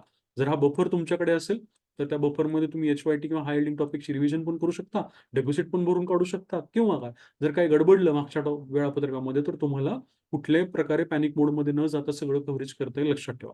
आणि मग शेवटचा राउंड जो असणार आहे, तो 20 मे पासून आपला काय राउंड असणार आहे, 27 मे पर्यंत शेवटचा राउंड असणार आहे. त्यात 20 मे ते सुद्धा म्हणजे त्यात सुद्धा आपण काय करणार आहे बघा, 4 GSचे पेपर्स आहेत, त्याला दीड-दीड दिवस देणार आहे आपण. त्या पद्धतीने आपण हे सगळं कव्हरेज करणार आहे. आता हे असं काही कंपल्सरी नाहीये, की कंप्लीट दीड दिवस एकाच पेपरला द्यावा. तुम्ही असं करू शकता, की नाही मी आज काय केलं, थोडं हिस्ट्री केलं, थोडं जिओग्राफी केलं. कारण का शेवटच्या राउंडमध्ये ना हाय यील्डिंग टॉपिक्स एकत्र घेऊन, ठीक आहे, महत्त्वाचे टॉपिक एकत्र घेऊन एकाच दिवसात मी एज्युकेशन पण करतोय. ठीक आहे. समजा फॉर एक्झाम्पल एकाच दिवसामध्ये मी काय UDHR, IR पण करतोय किंवा मी कन्झ्युमर पण करतोय आणि त्याच दिवशी मी काय करतोय GS2चं इलेक्शन, पॉलिटिकल पार्टीज आणि ॲडमिनिस्ट्रेशन टॉपिक पण करतोय. असं मिक्सचर करून सुद्धा तुम्ही हे करू शकता. पण एक लक्षात ठेवायचं, की 6 दिवसांमध्ये तुमचे चारीचे चारी पेपर क्लब करता आले पाहिजेत. इथं तुम्हाला फटाफट रीडिंग करायचं आहे. कुठल्याही प्रकारचे पेपर सॉल्व्हिंग तुम्ही शेवटच्या या दिवसांमध्ये केली नाही पाहिजे. हायलिंग टॉपिकच करायचे आहेत. अननेसेसरी कुठले रँडम टॉपिक नाही करायचे. नवीन काही डेटा नाही करायचा. PYQ या दरम्यान करायचे नाहीयेत, लक्षात ठेवा. PYQला मला वाटतं, की डेडलाईन आपली पुन्हा एकदा 7 मे पर्यंतच PYQची डेडलाईन असायला पाहिजे. कारण सफिशियंट वेळ आहे. PYQ जर राहिले असतील, तर ते आपण आता या दरम्यान करून घेऊ शकतो. ठीक आहे. आणि सगळे पीवायक्यू करू शकतो. आता काही असं फार विशेष तो अडचण नाही की नाही फक्त 4च वर्षाचे वगैरे करायचे. पाठीमागे जाऊन पण तुम्ही पीवायक्यू नक्कीच करू शकता. लक्षात ठेवा. कुठल्याही प्रकारच्या टेस्ट आपल्याला या शेवटच्या 6 दिवसांमध्ये सोडवायच्या नाहीत. ठीक आहे. रॅपिड रिडिंग करायचं, फटाफट तुमच्या नोट्स असतील, बुक्स असतील, जे काही स्टिक नोट्स असतील, फटाफट फटाफट बघून पुढे सरकायचं. अजिबात एकाच गोष्टीवरती किंवा एका पेजवरती स्टक होऊन राहायचं नाही. ठीक आहे. ही खूप महत्वाची गोष्ट आहे, हे कळायला पाहिजे. त्यानंतर cover maximum points as far as possible. म्हणजे काय की या दरम्यान आउटपुटला खूप जास्त महत्व. लक्षात ठेवा. किती गोष्टी डोळ्याखालून घातल्या. ठीक आहे. आधी खूप भारी केलं होतं, त्याला फार महत्व नाहीये. त्या 6 दिवसांमध्ये जे काही आधी भारी केलं होतं ते सगळं डोळ्याखालून गेलंय का, जातंय का, याला फार महत्व द्या आणि त्यानुसार हे सगळं 20 ते काय म्हणूया आपण एकंदरीत 25 मे मधलं 6 दिवसांचं प्लॅनिंग करा. 26-27 तुम्हाला यातही माहिती आहे, आधीही माहित होतं की आपण काय केलं, मराठी इंग्लिश ऑब्जेक्टिव्ह साठीच ठेवलेलं आहे. त्याच्यामध्ये आपण काही बदल करणार नाही. लक्षात घ्या. आधी पण बोललेलो आहे, परत एकदा बोलेल. मेन्सचे 3 दिवस मॅनेज करणं, ठीक आहे ना, ह्याला फार जास्त अति अवास्तव आपण खूप जास्त काय करतोय, घाबरतोय. अननेसेसरी त्याला एक फिअर सायकोसिस आपल्या मनामध्ये क्रिएट करतोय. काही गरज नाहीये. मेन्सचा फक्त 3रा दिवस मॅनेज करावा लागला पाहिजे. पहिल्या दिवशी डिस्क्रिप्टिव्ह आहे. त्याची जर तुम्ही लिखाणाची प्रॅक्टिस चांगली केली असेल, डिस्क्रिप्टिव्हचे पेपर मॅनेज होतो. ऑब्जेक्टिव्ह जर तुम्ही रोज करताय आणि काय शेवटचे 2 दिवस म्हणजे 26 आणि 27 मे जर तुम्ही फक्त काय करताय, एक प्रकारे मराठी इंग्लिश ऑब्जेक्टिव्हला देऊ शकताय. ते कशावरती डिपेंडंट आहे. जर तुम्ही आधी जीएस चांगलं केलं असेल तर तुम्हाला मग काय जीएस त्या 26-27 मध्ये फार करत बसावं लागणार नाही. मग काही जण असे करतात की 26-27ला मराठी इंग्लिश ऑब्जेक्टिव्ह सोबत जीएस 2 पण करतात. करू शकता तुम्ही, पण त्यासाठी लक्षात ठेवा एक महत्वाची गोष्ट की मराठी इंग्लिश ऑब्जेक्टिव्ह कॉम्प्रोमाइज झालं नाही पाहिजे. पहिल्या दिवशीचा कुठलाही पेपर कॉम्प्रोमाइज नाही झाला पाहिजे. पहिल्या दिवशी ज्याचा मराठी इंग्लिश ऑब्जेक्टिव्ह चांगला जाणार आहे त्यानं काय ऑलमोस्ट 60% लढाई जिंकलेली असणार. लक्षात ठेवा. कारण का त्याचा सगळा कोलॅटरल इम्पॅक्ट पुढच्या पेपर्सवरती पडणार आहे हे तर कुणी सांगेल. कारण का नंतर दुसऱ्या दिवशी काय जीएस 1 आणि जीएस 2 आहे. ठीक आहे. असंही तुम्ही जीएस 2 आणि जीएस 3 वरती खूप चांगला फोकस केलेला असतो पूर्ण प्रिपरेशनमध्ये. त्यामुळे जीएस 2 आणि जीएस 1 हे सुद्धा सेकंड डे मॅनेजेबल आहे.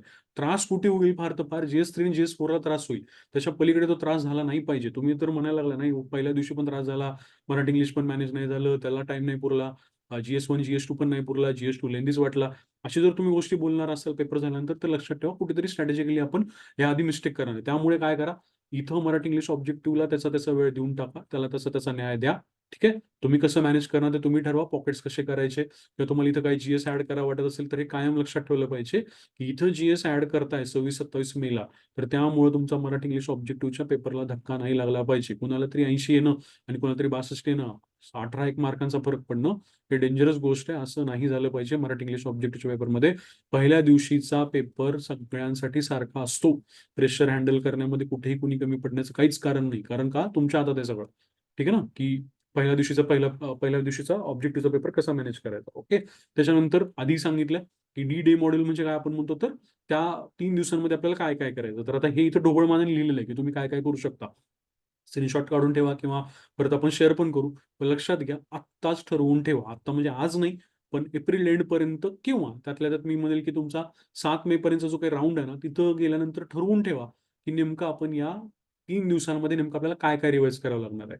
आतापर्यंत मे बी ठरवलं पण असेल एप्रिलच्या तारखांनुसार तरी ओके. पण मला असं वाटतं की ठीक आहे आपण 7 मेला ठरवू शकतो किंवा फार तर फार तुम्ही 15 मे पर्यंत तरी का असं नाही ठरवलं पाहिजे की नेमकं मला या 3 पेपरच्या दरम्यान कुठल्या गॅपमध्ये काय करायचं. फॉर एक्झाम्पल जीएस 2च्या आधी बरेच जण ऍक्ट्स करतात, फटाफट रिवाइज करून करतात.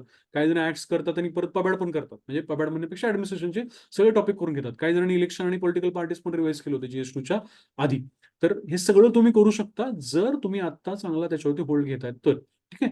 जीएस 3च्या वेळेला तुम्ही काय करू शकता म्हणजे जीएस 2च्या नंतर पेपर नंतर आल्यानंतर रात्री तुम्ही काय करू शकता बाबा.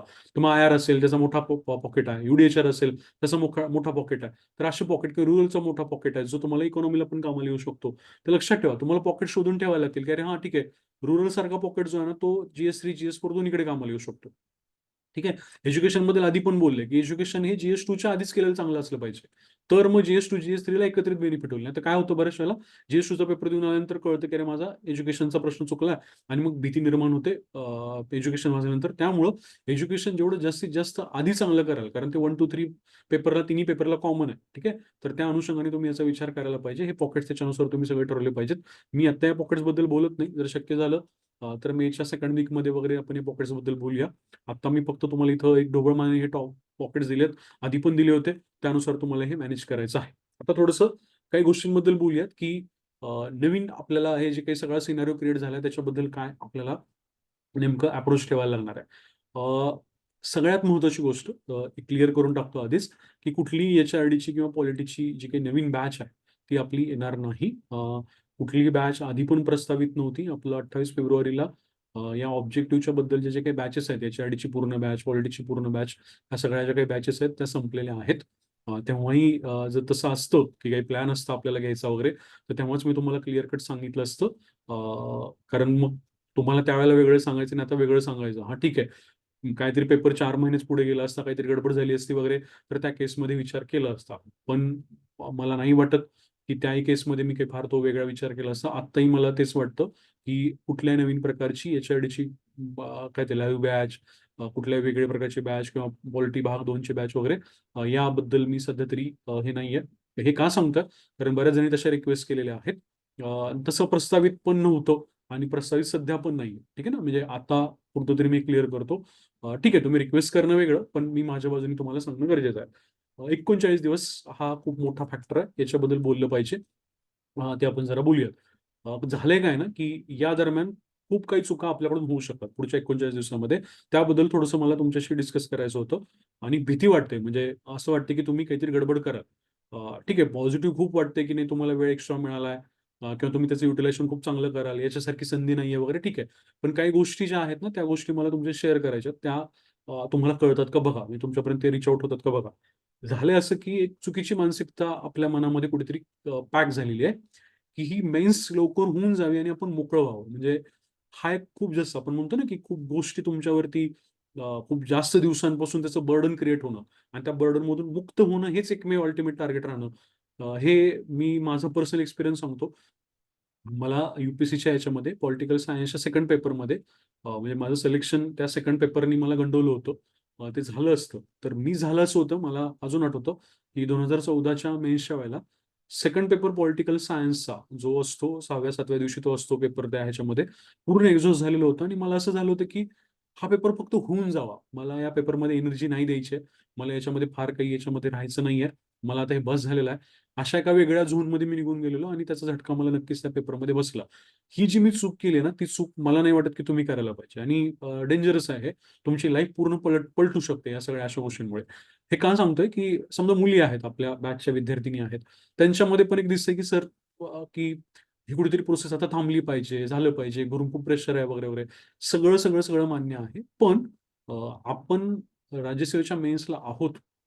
ठीक आहे. आपण आपल्या मेरिटच्या आधारावरती इथपर्यंत पोहोचलोय. तर हा चान्स व्यवस्थित आपण घेणं, तो आपण चान्स कंप्लीट करणं अ, हे खूप जास्त महत्त्वाचं लक्षात ठेवा. म्हणजे असं तुम्ही विचार नाही करायला पाहिजे, की हा अटेम्प्ट संपून जावा.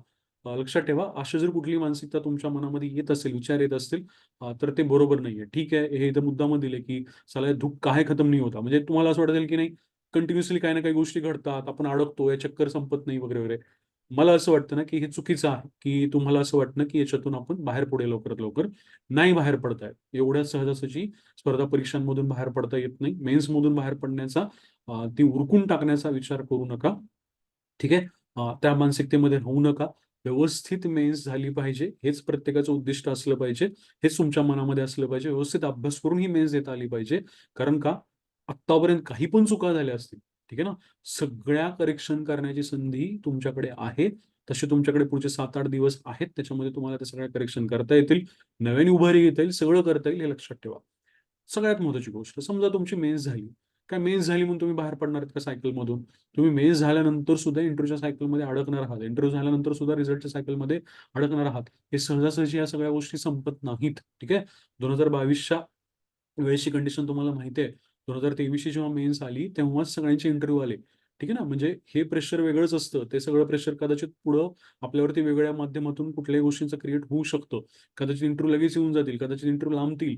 तो पेशन्स आपल्याला ठेवायला लागेल. जोपर्यंत निकालामध्ये नाव येत नाही, तोपर्यंत टिकावं लागेल. समजा मेन्सला स्कोर एखाद्याचा कमी येत असेल, तर त्याला कंबाईनसाठी टिकावं लागेल. नाही असं आहे, की आपण बाहेर पडतोय किंवा आपल्याला याच्यातून बर्डनमधून मुक्त व्हायचंय. अशा मानसिकतेमध्ये अजिबात राहू नका. त्या गोष्टींमधून म्हणजे बाहेर पडा, की नाही आपल्याला ह्या सगळ्या प्रोसेसमध्ये अजून राहावं लागणार आहे, टिकावं लागणार आहे. ह्या प्रोसेसची फक्त प्रिलिम्स झाली आहे बाळांनो. म्हणजे फक्त प्रिलिम्स झाली आपली अजून. मेन्स आपली झालेली नाहीये. मेन्सला अजून खूप वेळ आहे. त्याच्यानंतर पुढच्या गोष्टी आहेत. त्याची फर्स्ट की, त्याची सेकंड की, त्याच्यानंतर आपण म्हणूया निकाल, त्याच्यानंतरची इंटरव्ह्यू. खूप मोठी प्रोसेस आहे ही. त्याच्यामुळे या प्रोसेसला आत्ता एवढ्या लवकर हार मानण्यात पॉईंट नाही, किंवा मी म्हणेल की या प्रोसेसला कंटाळून जाण्यामध्ये पॉईंट नाही. अजून एक महत्त्वाची गोष्ट, बऱ्याच जणांना असं वाटतं की सर माझी जर्नी आता इथं संपते वगैरे. नाही संपत. ठीक आहे ना. मी शुअर शॉर्ट सांगतो, पुन्हा तुम्हाला जे कुठला पॅटर्न असेल, तो ऑब्जेक्टिव्हचा असता काय, आणि आता हे डिस्क्रिप्टिव्हचा असेल काय, आपल्याकडे पर्याय खूप कमी आहेत, हे तुम्हाला आम्हाला माहिती आहे. म्हणून आपण इतके वर्ष या सगळ्या गोष्टींची तयारी करत होतो. तुम्हाला उद्या परत त्या पुढच्या अटेम्प्ट बद्दल काही गोष्टी वाटू शकतात, हे करू शकतात. एवढ्या सहजासहजी आपण याच्यातून बाहेर पडत नाही, तेवढे मार्ग सोपे नसतात. त्यामुळे लक्षात ठेवा, पेशन्स खूप दिवसांचा ठेवावा लागणार आहे. तुम्हाला हे 30 दिवसात संपून जाईल सर, 15 दिवसात संपलं असं सर, ह्या गोष्टींना महत्त्व नाही. परीक्षा होऊन जाण्याला महत्त्व नाही आहे. परीक्षा खूप चांगली होऊन जाण्याला, तुम्ही तुमचे एफर्ट्स फुल देण्याला, 100% देण्याला महत्त्व आहे. त्यामुळे मी तुम्हाला म्हणजे काय म्हणतात, कळकळीची विनंती आहे मला माझी तुम्हाला, की या गोष्टीमध्ये प्लीज पडू नका. या मानसिकतेमध्ये पडू नका, की सर हे संपतच नाही किंवा हे असं होत नाही. हे सहसा मुलींच्या बाबतीमध्ये मी पाहिलं, बॅचच्या काही विद्यार्थ्यांनी मला तसे मेसेज केले. मी त्यांना त्यावेळेला तसं बोललो नाही. कारण मी वाट बघत होतो, की ठीक आहे, मला कधी हे तुम्हाला कन्व्हे करता येईल. ठीक आहे. आपल्याला टिकून राहायचं.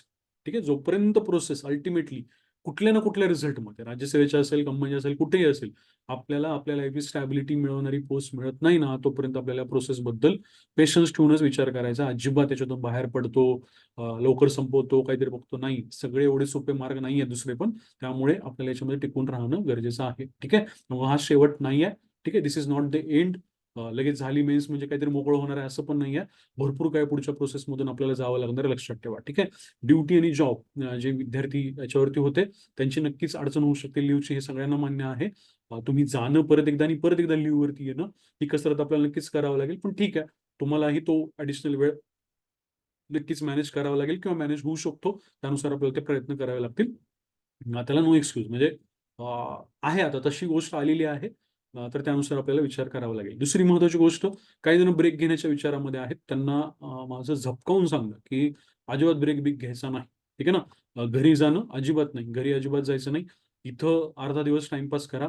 इथं लायब्ररीमध्ये येऊन जाऊन काय करा, नुसतं येऊन बसा. मोमेंटम येण्याची वाट बघा. थोडंसं काय करा, की काय म्हणतात त्याला, इकडे-तिकडे जाऊन या, मित्रांशी गप्पा मारा, जे काय करायचं असेल ते. पण घरी वगैरे जाणं, कंप्लीट ब्रेकआउट करणं, म्हणजे आपल्या रूटीनपासून, हे मात्र लय रिस्की आहे. असलं काही करायचं नाही. हे मुझे गोवा जाना है. आत्तापर्यंत मुझे घर जाना है असं आपण म्हणायचो. बऱ्याच जणांना असंही वाटतं, की थोडंसं सर जरा इकडे-तिकडे फिरून येतो, इकडे जाऊन येतो, तिकडे जाऊन येतो, छोटीशी ट्रिप काढतो. नाही, नाही, एवढा वेळ नाही दिला तुम्हाला आयोगाने. बोलतो मी त्याच्याबद्दल पण. असं काही तुमच्याबरोबर झालेलं नाहीये. ठीक आहे. कार्यक्रम अटेंड करणं वगैरे हे पण बऱ्याच जणांच्या मनामध्ये येते. काही जण गेले पण कार्यक्रमाला. ठीक आहे. इमिजिएट परत आलायत, आजच्या आज परत आलायत, उद्यापासून परत मोमेंटममध्ये येतात. ठीक आहे. तर काही हरकत नाही. फिरून येणं वगैरे हे लक्षात घ्या. असं काही परवडत नाही. असं काही झालेलं नाहीये. म्हणजे एवढं काही तुम्हाला आयोगाने खूप मोठा वेळ दिला असं अजिबात झालेलं नाहीये. ते तुम्हाला लक्षात घेतलं पाहिजे. एकदा मोमेंटम गेला ना तुमचा, तर म्हणजे आत्तापर्यंत जे काही धरून ठेवलं, प्रिलिम्सच्या वेळेला आपण परत जेव्हा परत प्रिलिम्स पुढे गेली, तेव्हा जे काही आपण स्वतःला धरून ठेवलं, 1 डिसेंबरच्या परीक्षेत आपण सर्व्हायव्ह झालो. त्याच्यानंतर परत आता आपण सर्व्हायव्ह होतोय. तर हे सगळं एका झटक्यात निघून जाईल, असं काही नाही झालं पाहिजे. तर ह्या चुका करू नका.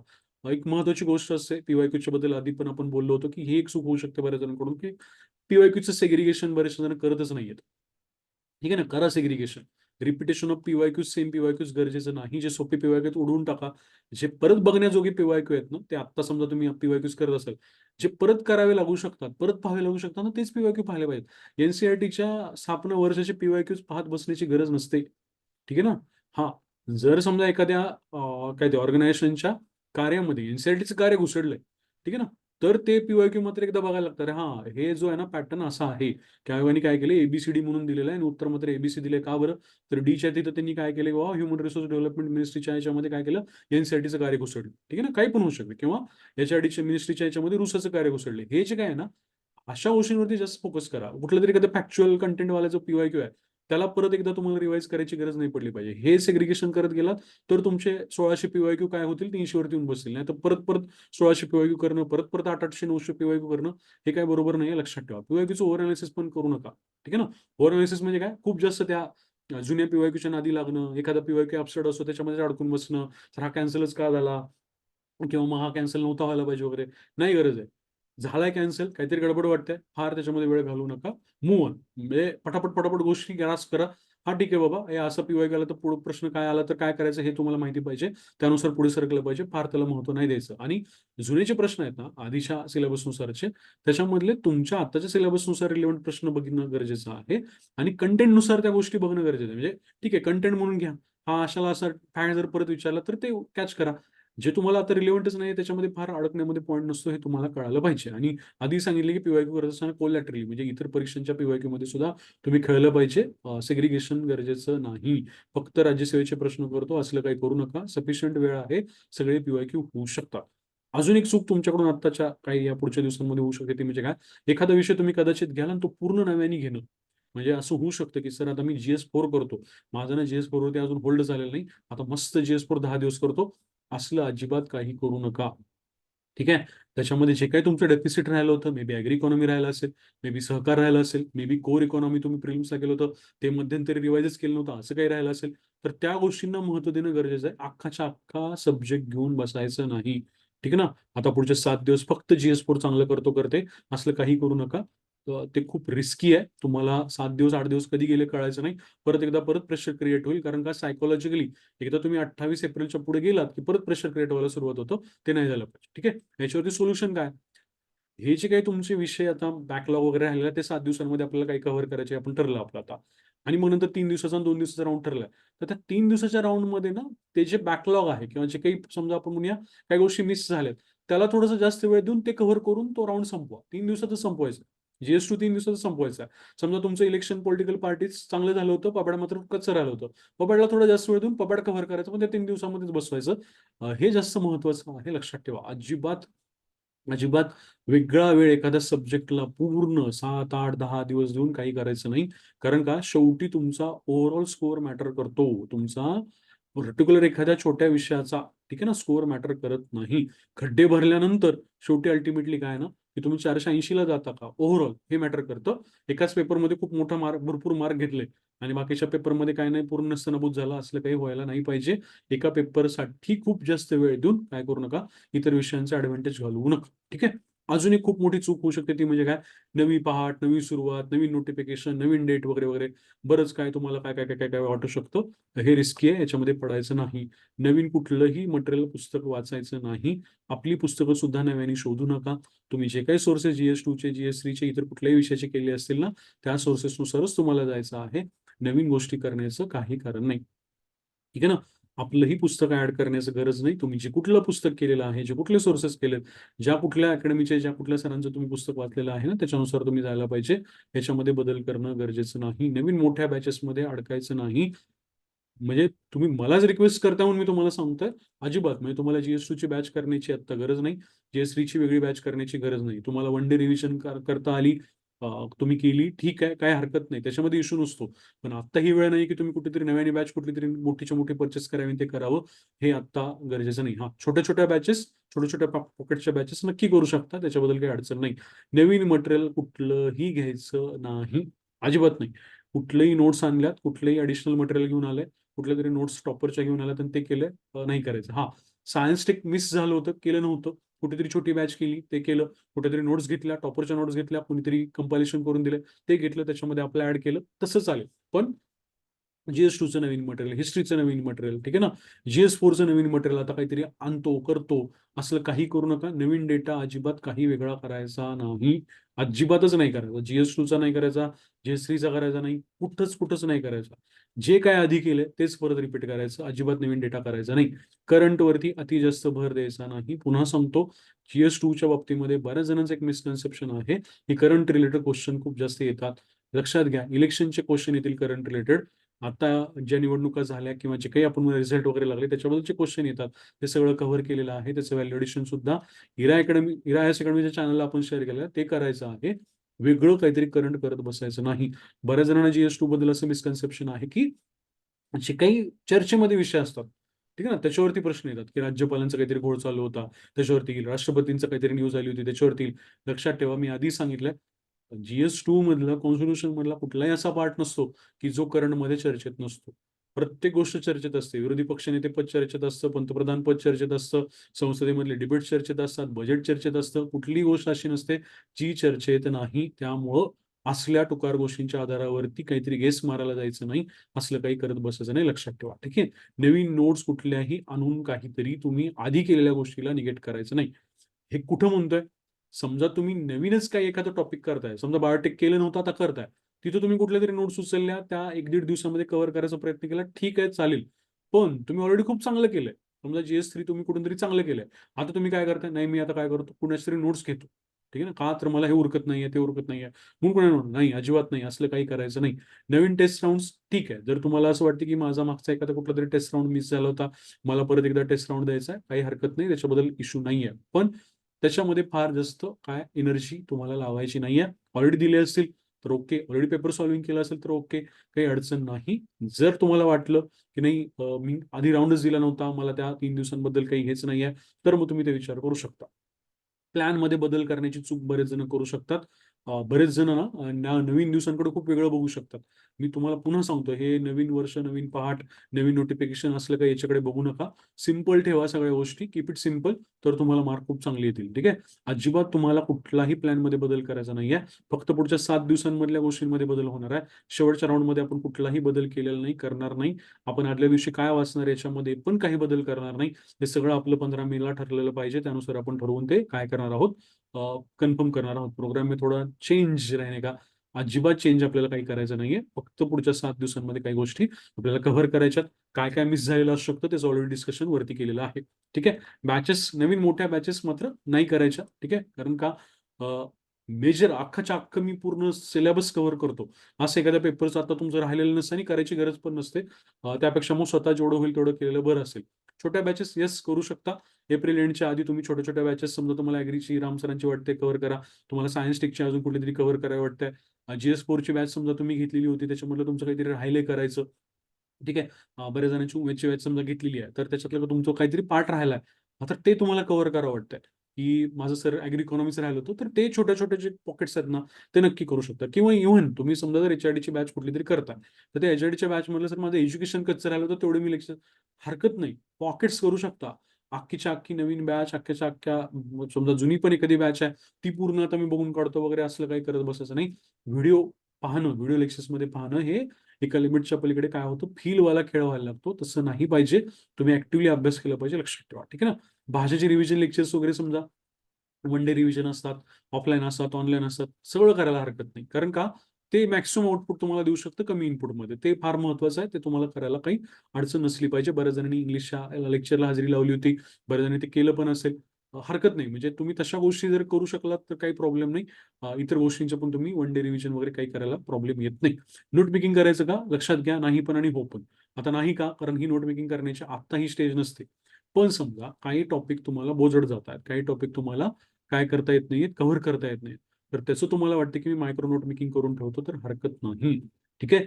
किंवा एखादा छोटा सब्जेक्ट आहे, ॲग्री सारखा सब्जेक्ट आहे. ठीक आहे ना. रिमोट सेन्सिंग सारख्या गोष्टी आहेत. तुम्हाला वाटतं, की नाही तेवढ्यापुरतं मी काय करून ठेवतो, ह्युमन जिओग्राफी असेल, मी एका पानामध्ये सगळं आणून ठेवतो. हरकत नाही. त्याच्यावरती वर्क करायला पुढच्या 7 दिवसांमध्ये तुमच्याकडे वेळ आहे. ते तुम्ही करू शकता.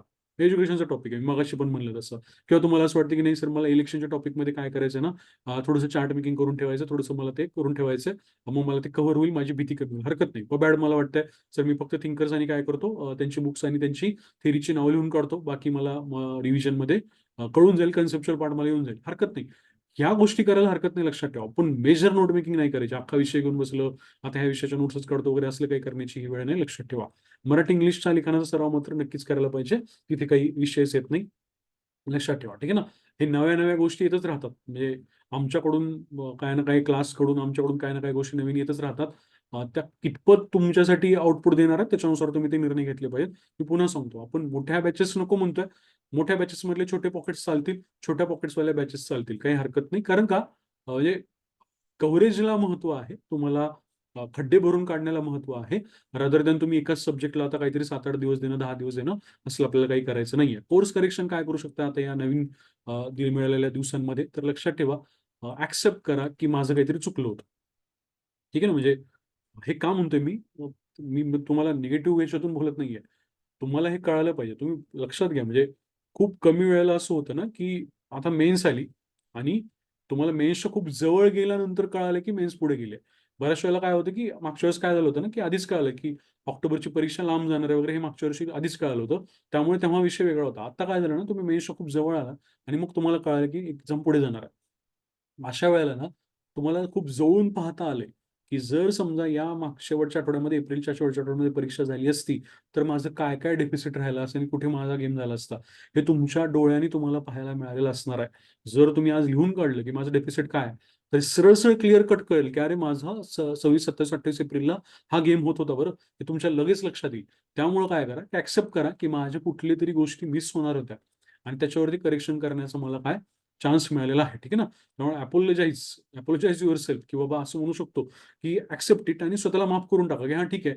माझ्याकडून असं होणार होतं, पण आता मला त्याचं कोर्स करेक्शन करायला चान्स मिळाला. ठीक आहे. मग काय-काय कोर्स करेक्शन करू शकतो? तर एकदम ब्लँक सोडलेले जे एरिया आहेत ना, ते पाहून घेऊ शकतो आता. मी मगाशी वरती सांगितलं आता, त्याच्याबद्दल परत म्हणत नाही काही.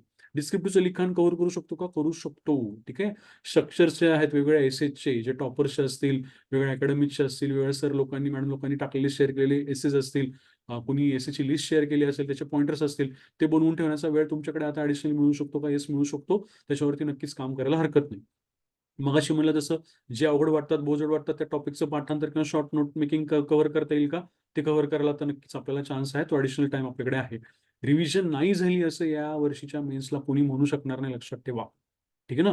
ज्यांचा कुणाचा कुठल्यातरी अडचणींमुळे कंप्लीटली 1 महिना गेला असेल, 3 आठवडे गेले असतील, त्यांना नक्कीच थोडासा टाईम क्रेंज जाणवणारच आहे. पण ठीक आहे, त्यांना सुद्धा आता तो थोडासा वेळ का असेना आपण म्हणूया, त्यातल्या त्यात तो रिलीफ मिळालेला आहे.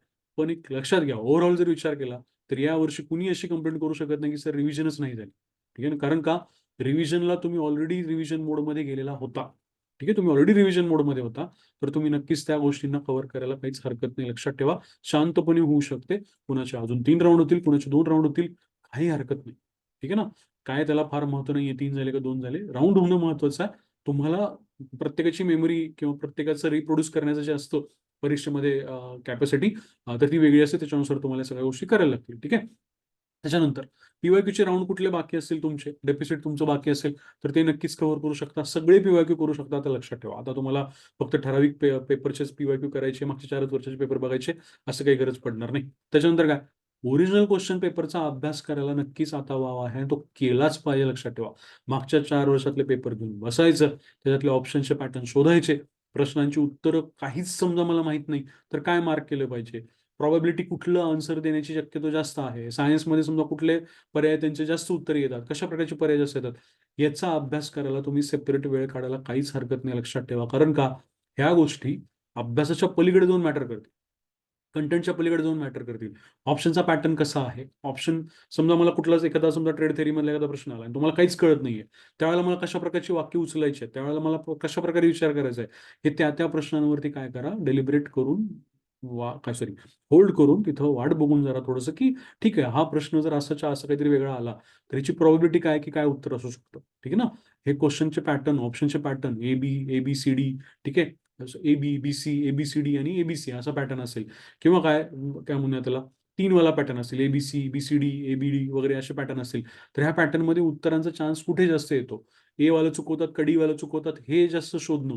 ठीक आहे ना? तर याच्यावरती सुद्धा वर्क करायला नक्कीच हरकत नाही, कारण त्याचा फायदा होणार आहे आता. तो वेळ आहे तुमच्याकडे. या गोष्टींसाठी हा टाईम युटिलाइज करू शकता. ठीक आहे? त्यामुळं थोडंसं या गोष्टींकडे लक्ष द्या. ओके. दुसरी एक महत्त्वाची गोष्ट अव्हॉइड करायला पाहिजे, चूक होऊ शकते.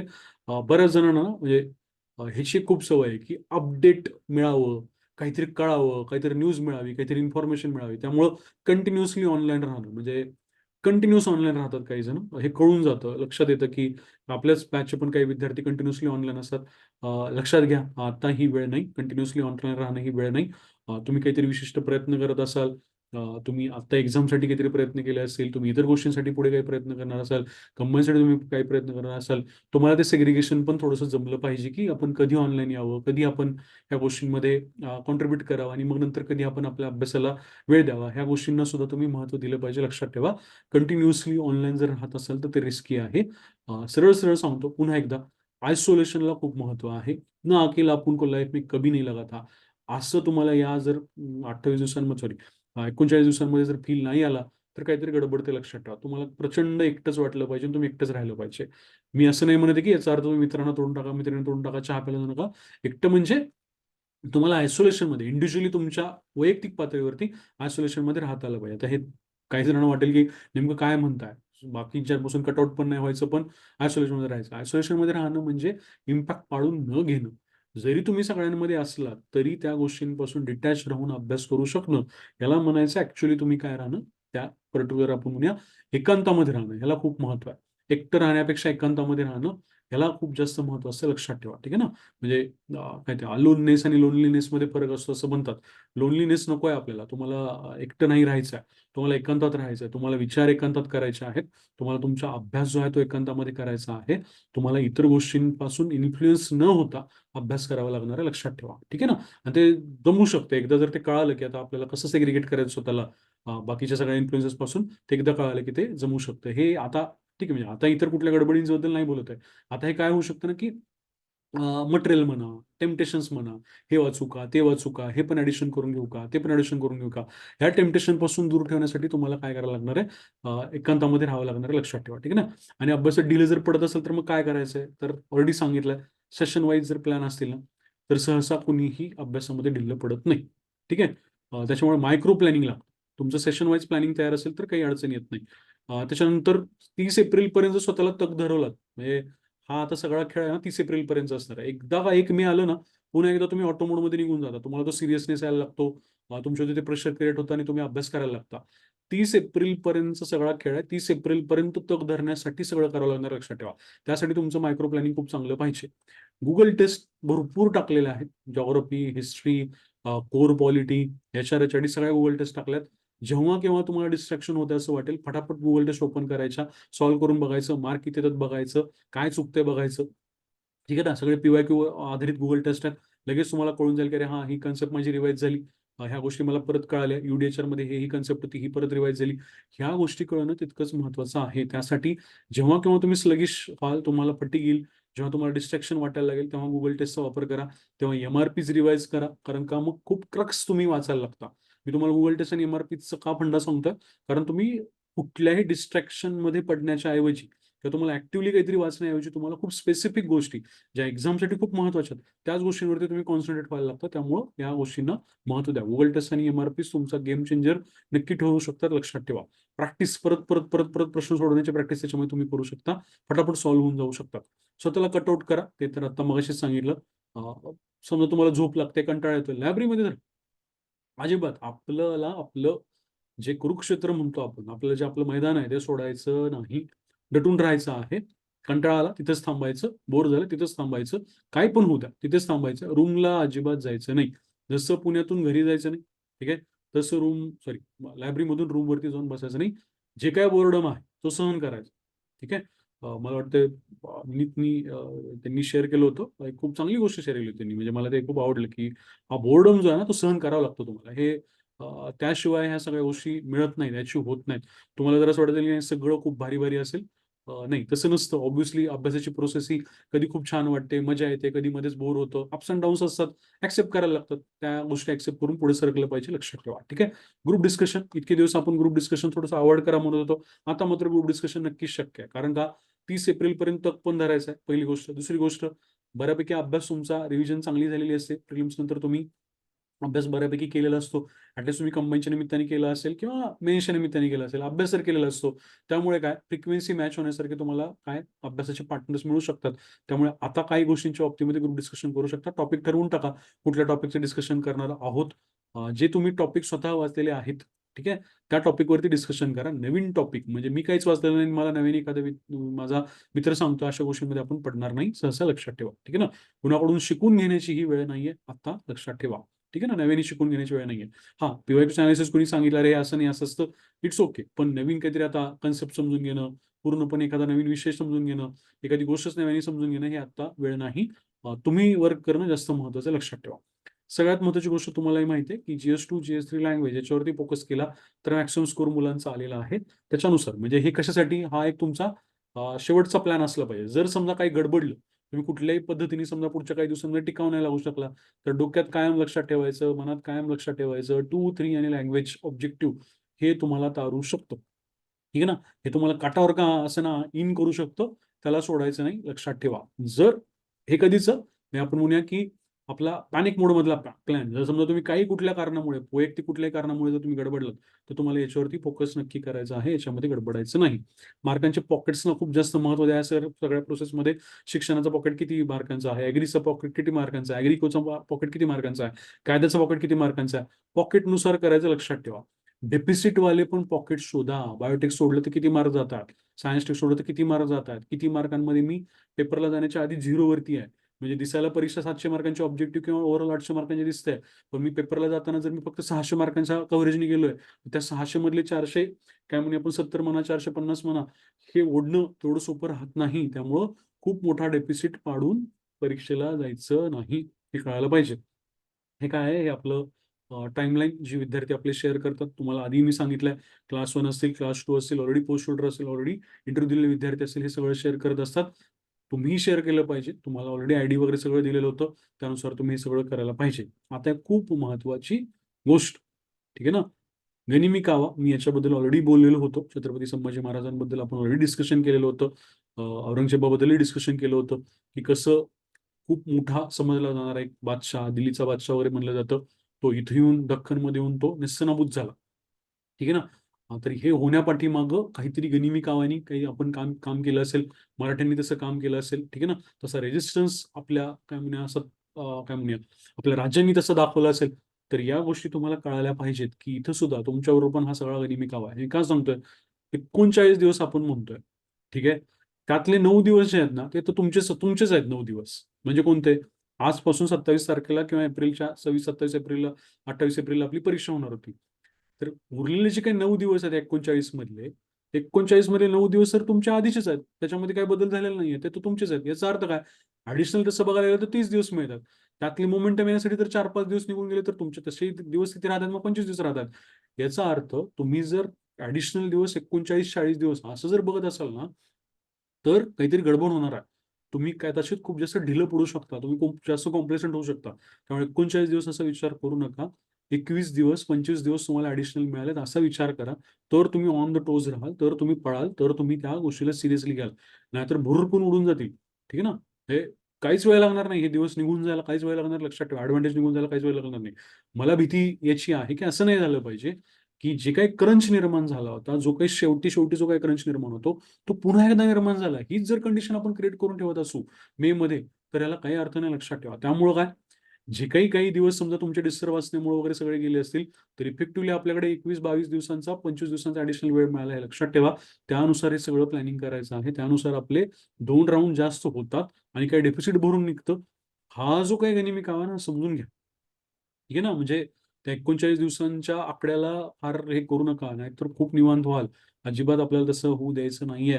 बऱ्याच जणांतर खूप जास्त वेळ गेला याच्यामध्ये निघून. ठीक आहे? त्यामुळे आपल्याला त्या गोष्टीचं खूप चांगलं युटिलायझेशन करायचं आहे. मग तुम्ही म्हणाल, की मग हे सगळं इतकं भीतीदायक आहे का? नाही. खूप भारी आहे. ठीक आहे ना? तुम्हाला वेळ मिळाला ही खूप चांगली गोष्ट आहे. ठीक आहे? तुम्हाला नंतर कंबाईनची मेन्स देण्यासाठी सुद्धा इमिजिएटली लगेच काय तुमचा 1 महिना मिळतोय. खूप चांगली गोष्ट आहे. मोमेंटम टिकणार आहे. कंटिन्युअसली तुम्ही अभ्यासामध्ये राहणार आहे. एक्झामचा मोसम राहणार आहे. कंटिन्युअसली तुम्ही परीक्षांमध्ये राहणार आहे. फक्त काय आहे ना, पुढचे 7 दिवस ना व्यवस्थित राहा. 30 एप्रिलपर्यंत टिकून राहा. 30 एप्रिलपर्यंत जर नीट टिकून राहिलात ना, 1 मे पासून मग चिंता नाहीये. 1 मे पासून कुणीही सीरियस कॅन्डिडेट काय होतो, अभ्यासाच्या मोडमध्ये निघून जातो. तोपर्यंत तो सगळ्या गोष्टी मॅनेज करून टाकतो. फक्त ना, तुमच्यामध्ये आणि टॉपरमध्ये किंवा तुमच्यामध्ये आणि इतर लोकांमध्ये जर कुठे फरक पडू शकतो ना, तर तो पुढच्या 12 दिवसांमध्ये, 7 दिवसांमध्ये, 8 दिवसांमध्ये आहे. तिथं तुम्ही कमी पडू नका. ते 7 दिवस घालवायचे आणि मग नंतर म्हणायचं, की नाही आता माझ्या पुढे निघून गेले असेल सगळे, असं रडत बसायचं, याला काही अर्थ नाही. थोडंसं या गोष्टींचा विचार करून ठेवा. खूप चांगली गोष्ट आहे, खूप पॉझिटिव्ह गोष्ट आहे, की तुमच्याकडे ॲडिशनल वेळ आहे. त्याला पॉझिटिव्हच राहू द्या. त्याला निगेटिव्हमध्ये कन्व्हर्ट करू नका. कधी-कधी ना लक्षात येत नाही. ठीक आहे ना? म्हणजे तुम्ही गनीम ओळखत नाही म्हणतो ना आपण, गनीम आहे. आपण मी म्हणेल, की हे 39 दिवसांमध्ये काही दिवस आहेत ना, जे ॲडिशनल दिसतात, ते गनीम आहेत. ते तुम्हाला लक्षात येत नाहीयेत, की ऑलरेडी तुमच्याकडे ते 9 दिवस होऊन तुमचे आशेही राहिले होते हक्काचे तुमच्या परीक्षेचे. तेच 9 दिवस आहेत. त्यामुळे त्या गोष्टींकडे तुम्ही कसं पाहता याच्यावरती आहे. अजिबात कॉम्प्लेसंट होऊन चालत नाही. वेल प्लॅन्ड या गोष्टींकडे बघा. तर मग तुम्ही या सगळ्या गोष्टींना रेझिस्टन्स दाखवू शकाल. तुम्ही टिकू शकाल. हे मी मागच्या वेळेस पण बोललो होतो, आता फार बोलत नाही. थोडंसं एक डिस्क्रिप्टिव्ह बद्दल काही गोष्टी बोलतो. ज्या मला जाणवल्या, बऱ्याच जणांनी पेपर पाठवले. त्याच्यामध्ये काही जाणवल्या म्हणून सांगतोय. एक तुम्हाला कळायला पाहिजे, तुमचा हा जो पेपर आहे डिस्क्रिप्टिव्हचा, तर कुठलाही एक्झामिनर ना हॉरिझॉन्टली पेपर वाचत नसतो. ठीक आहे ना? कुठलाही एक्झामिनर डिस्क्रिप्टिव्हचा पेपर वाचताना हे पुढच्या वर्षी पण होणार आहे, तो व्हर्टिकली वाचत असतो लक्षात ठेवा. म्हणजे तुमचं हे वाक्यामधले 1-2 शब्द वाचेल, मग पुढे जाईल, मग पुढे जाईल, मग पुढे जाईल, असं हे तुम्हाला सगळीकडे लक्षात ठेवायचं. का बरं? निबंधामध्ये तुम्ही कंटिन्युअसली मूव्ह ऑन होणं, एखाद्या पर्टिक्युलर मुद्द्यामध्ये स्टक न होणं, हे त्यासाठी गरजेचं आहे. जर त्याला व्हर्टिकली असं दिसतंय की तुम्ही फक्त प्रॉब्लेमच सांगताय, सोल्युशन सांगतच नाहीये, किंवा तुम्ही फक्त निगेटिव्ह साइड कंटिन्युअसली एक्सप्लेन करताय, तुम्ही पुढे सरकतच नाहीये, नाही मार्क येत जास्त. ठीक आहे. तसंच जर समजा तुमचा काय म्हणा ट्रान्सलेशन आहे, ट्रान्सलेशन मध्ये समजा त्याला व्हर्टिकली 2-3 मिस्टेक सापडल्या ना, हे ना पहिल्या 1-2 ओळीमध्ये, 3 ओळीमध्ये त्याला प्रत्येक ठिकाणी त्याला 3 सहज मिस्टेक सापडल्या, तो तुम्हाला पकडणार आहे. तो तुमच्या सगळ्याच मिस्टेक गोल करायला लागेल, किंवा तुमच्या सगळ्या मिस्टेककडे लक्ष देऊन काय करेल, अरे याचं इंग्लिश गडबड आहे, असं त्याला लक्षात येईल. असं नाही झालं पाहिजे, यासाठी काळजी घ्यावी लागेल. प्रिसिजमध्ये सुद्धा हे होऊ शकतं. त्यामुळं ऑल्वेज रिमेंबर, तुमचा पेपर व्हर्टिकली पाहायला जातो. कोणालाही तुमचं एक ना एक वाक्य वाचायचा वेळ नसतो. मॉडरेशनमध्ये वगैरे गेलं तर ठीक आहे, बघतील. पण तोपर्यंत तरी तुमचं प्रत्येक वाक्य, प्रत्येक शब्द कोणी बघत बसणार नाही. तुम्ही मला जरी पेपर पाठवला तरी मला पूर्ण शक्य होणार नाही. ठीक आहे. कुणी तुम्हाला जरी मी पेपर दिला माझा तपासायला, तुम्हाला ते शक्य होणार नाही. आता या सगळ्या गोष्टीचा वापर कसा करायचा आहे? प्रिसिजच्या बाबतीमध्ये ऑलरेडी आपण एक पोस्ट शेअर केली होती, की स्वतःच्या शब्दामध्ये लिहायचं हे आधी तर बाळांनो समजून घ्या. कॉपी पेस्ट करू नका त्या पूर्ण त्या याच्यामधले प्रिसिज मधली वाक्य. एक्झाम्पल रिमूव्ह करायचे असतात. सार सांगायचा असतो. एक्झाम्पल परत सांगत बसायचं नसतं. त्याच्यातले फॅक्ट्स अँड फिगर्स परत सांगत बसायचे नसतात. काय बेसिक गोष्टी आहेत ना, त्या फक्त थोडेसे रिवाईज करा. त्याचे नियम रिवाईज करा प्रिसिजचे. तर मग तुम्हाला काय चांगले मार्क येतील. बऱ्याच जणांनी टेस्ट पेपरमध्ये पण प्रिसिज चुकीचे लिहिलेत, आणि मग टेस्ट पेपरमध्ये प्रिसिज काय कमी मार्क पडले म्हणून मग ते काय म्हणतात, नाही माझं प्रिसिज चुकीचं तपासलं. अरे ती सर लोक जी तपासून देतात ना, ती चांगलं तपासून देतात उलट तुम्हाला. तुम्हाला जर त्यांनी कमी मार्क दिले असेल ना, चांगली गोष्ट केली आहे तुम्हाला, त्यांनी आता अलर्ट केलाय. ठीक आहे ना. उलट खूप चांगली गोष्ट करताय ते तुमच्यासाठी. या गोष्टीला खूप पॉझिटिव्हली घ्या. आज तुम्हाला मार्क कोणीतरी कमी देतं ना, त्याचे आभार माना. ठीक आहे ना. कारण का, त्यांनी जर तुमच्या चुका काढल्या तर तुम्हाला मार्क येणार आहे. जर उगीच तुम्हाला चढवून ठेवलं, अरे नाही नाही नाही, तुमचं भारीच आहे सगळं लिखाण, काय अर्थ नाहीये. हळू इम्प्रुव्हमेंट होणं महत्वाचं आहे, रादर दॅन पहिल्याच दिवशी कळलं की नाही मी लयच भारी आहे. काय गरजेचं नाहीये. गंडू शकतो. असल्या गोष्टींमध्ये अडकायचं नाही. इनपुट्स घ्या. इनपुट्सला जास्त महत्व आहे, रादर दॅन माझे निबंध चांगलेच असतात अशा इगोइस्टिक गोष्टींमध्ये अडकण्यापेक्षा. ठीक आहे. आणि लास्ट इयरचे प्रिसिज वगैरे प्रॅक्टिस करा. ठीक आहे ना. काय काय हरकत आहे? लास्ट इयरचा प्रिसिज बघितला आणि फटाफट लिहून काढण्याचा प्रयत्न केला. मग त्याच्यामध्ये रूल्स सगळे पाळले, सगळं प्रयत्न केला. ट्रान्सलेशन करून बघा. ट्रान्सलेशनचा सुद्धा खूप मेजर इश्यू आहे. बऱ्याच जणांना ना प्रॅक्टिसच नाही ट्रान्सलेशनची. त्याच्यामुळं पहिलाच पॅरा गणतोय, आणि पहिल्या पॅराग्राफमध्ये तुमचं इंग्लिश ट्रान्सलेशन गणलं, इंग्लिश तुमची ग्रामरची रचना घडली, वाक्यांची रचना घडली, तर माझ्या मनामध्ये, तपासणाऱ्याच्या मनामध्ये एक भावना निर्माण होणार नाही, आज इंग्लिशच बरोबर नाहीये. आणि ते जर सुरू झालं ना एकदा मनात, की मग तुमचे मार्क ट्रान्सलेशनचे 7 आणि 8 मार्कांवरती पण अडकू शकतात. तसं नाही झालं पाहिजे, हे लक्षात ठेवा. फ्लो खूप महत्वाचा आहे ट्रान्सलेशनमध्ये. ठीक आहे. हे का सांगतोय? बरेच जण काय करतील, फॉर एक्झाम्पल विस्डम सारखा शब्द आहे. मग त्याला शहाणपणा म्हणायचं का? त्याला काय म्हणे का, मग आपण म्हणूया काय ते बुद्धिमत्ता म्हणायचं का? ह्या शब्दामध्ये खूप जास्त अडकतील, की त्याला आता काय म्हणायचं? सिलेंडरला सिलेंडरचं म्हणायचं का टाकी म्हणायचं? याच्यामध्ये खूप जण अडकून बसतील. टेबलला टेबल म्हणायचं का मेज म्हणायचं? ठीक आहे. एखादा शब्द जर माझ्याकडून गडबडला, तर त्याला फार मी महत्व न देता, त्याच्यामुळे माझ्या ट्रान्सलेशनची जी काही म्हणूया आपण स्पीड आहे, ती कमी न होऊ देता, मला फ्लोमध्ये राहणं जास्त महत्वाचं आहे. हे तुम्हाला कळालं पाहिजे. इंग्लिश वाक्य, पहिली 3 इंग्लिश वाक्य जेव्हा तुम्ही ट्रान्सलेट करा मराठी टू इंग्लिश, तेव्हा कॅटेगोरिकली या गोष्टीला महत्व द्या.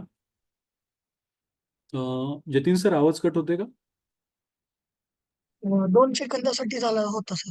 ठीक, ओके. कंटिन्यू करू मग. हो सर.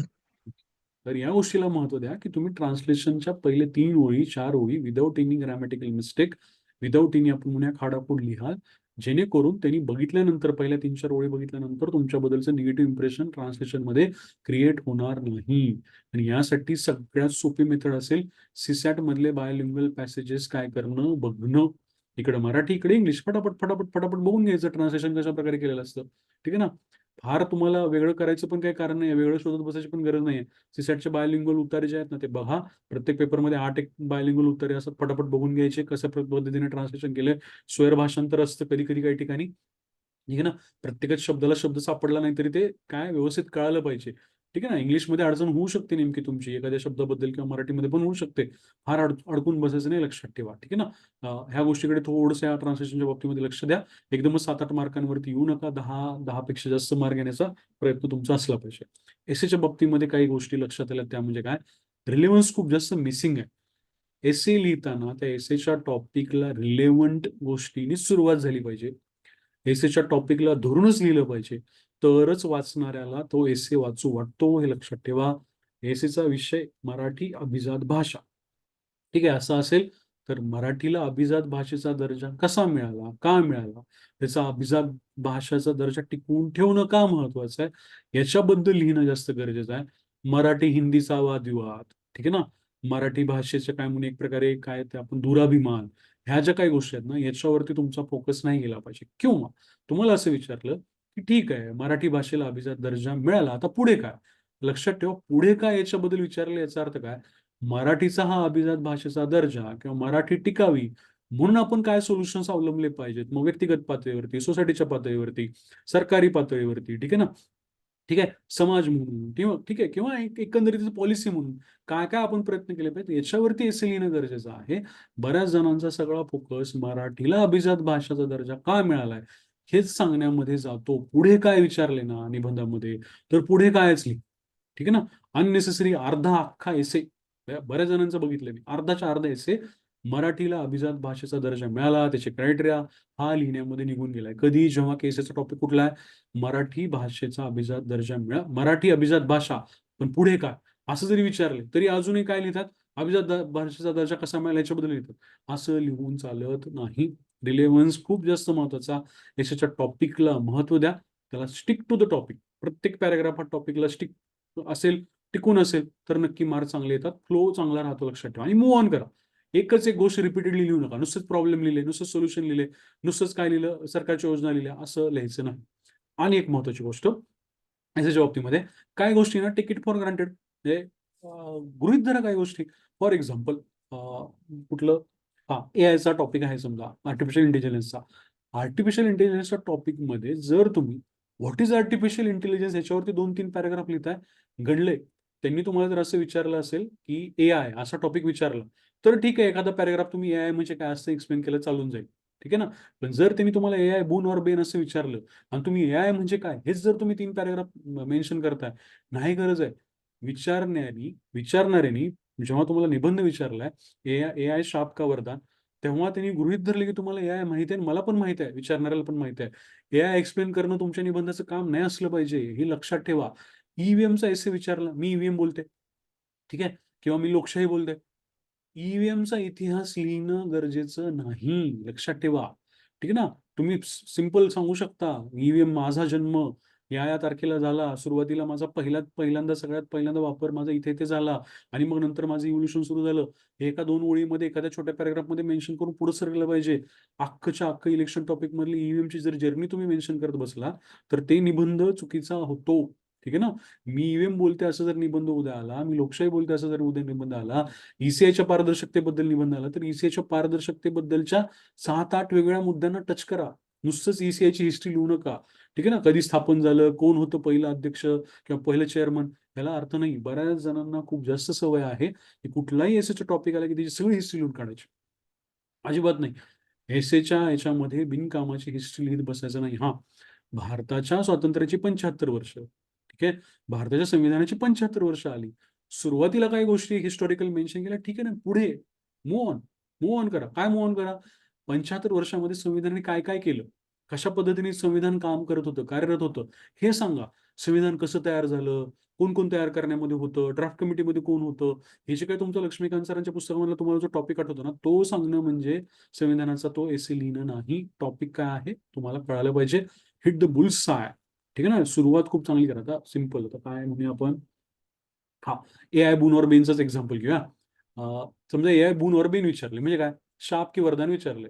मग तुमचं एआयचा जो टॉपिक आहे, त्याच्यात त्यांनी तुम्हाला 2 कीवर्ड दिले, शाप आणि वरदान. मग त्यालाच धरून राहणारं एखादं जर समजा तुम्ही स्टार्ट केलं, तर काय हरकत आहे? समजा तुम्ही असं सांगितलं, की एक XYZ नावाची व्यक्ती आहे आणि त्याला काय झालं, की तो असं-असं एक काम करत होता आणि अचानक एके दिवशी काय कळालं, त्याला कंपनीमधून कळालं, की आता तुझी नोकरी जाणार आहे. तुला पेपर टाकावा लागणार आहे किंवा तुला नोकरीवरून आम्ही काढणार आहे. का? तर त्याचं काम करणारं एक एआय किंवा टूल किंवा एक रोबोटिक मशीन त्यांच्याकडे आलेली आहे. त्यामुळे त्याची नोकरी गेली. मग हे काय आहे? शाप सांगणारं एक्झाम्पल आहे. हे जर तुम्ही 2-3 ओळीमध्ये सांगितलं आणि इमिजिएटली सांगितलं, की त्याच वेळेला त्या XYZचा एबीसी नावाचा एक मित्र होता. त्यांनी मात्र काय केलं होतं, की नवीन स्किल्स ज्या आहेत अपग्रेड होणाऱ्या एआयच्या जमान्यामध्ये, त्या त्यांनी काय केल्या होत्या? आत्मसात केल्या होत्या. त्यामुळे काय झालं? त्याला आजवर नोकरी मिळत नव्हती, त्याला नोकरी मिळून गेली. हे जर तुम्ही एकाच पॅराग्राफमध्ये 2 एक्झाम्पल, एक पॉझिटिव्ह एक्झाम्पल, एक निगेटिव्ह एक्झाम्पल जर सांगितलं ना, वाचणाऱ्याला कळून जातं, की बाबा ह्याला इश्यू कळालाय. ठीक आहे ना? मला तुमचं पूर्ण एसे जजमेंट देत बसायची गरज पडत नाही. एआय शाप की वरदान म्हणल्यानंतर जर मी एकाची नोकरी जाणं आणि एकाला त्या स्किल सेटवरती नोकरी मिळणं, इतकं सिंपल एक्झाम्पल देऊन जर मी सुरुवात करत असेल किंवा तशा प्रकारची न्यूज मी दाखवत असेल, की समजा द हिंदू म्हणते, की अशा-अशा प्रकारे काय काही लोकांनी आपल्या नोकऱ्या गमावल्या आणि त्याच वेळेला दुसरं एक न्यूजपेपर म्हणतंय, की एआयच्या आधारावरती एवढ्या नोकऱ्या क्रिएट झाल्या. असं जर समजा मी पहिल्याच पॅराग्राफमध्ये सांगतोय ना, तुमचा एसे बुल्सआय हिट करतो. नाहीतर काय, एआय बून और बेन, व्हॉट इज एआय? ठीक आहे. एआयचे वेगळे रूप कुठले? एआय म्हणून काय ChatGPTच एक्सप्लेन करायचं? अजिबात नाही. अजिबात नाही. एआय म्हणजे फक्त ChatGPT नाही. ठीक आहे ना? एआय बद्दल फार जास्त डिस्क्रिप्शन देत बसणं गरजेचं नाही. एक granted take it for granted की त्याला एआय माहिती आहे. मला पण माहिती आहे आणि मला बून और बेन बद्दलच बोलायचं आहे.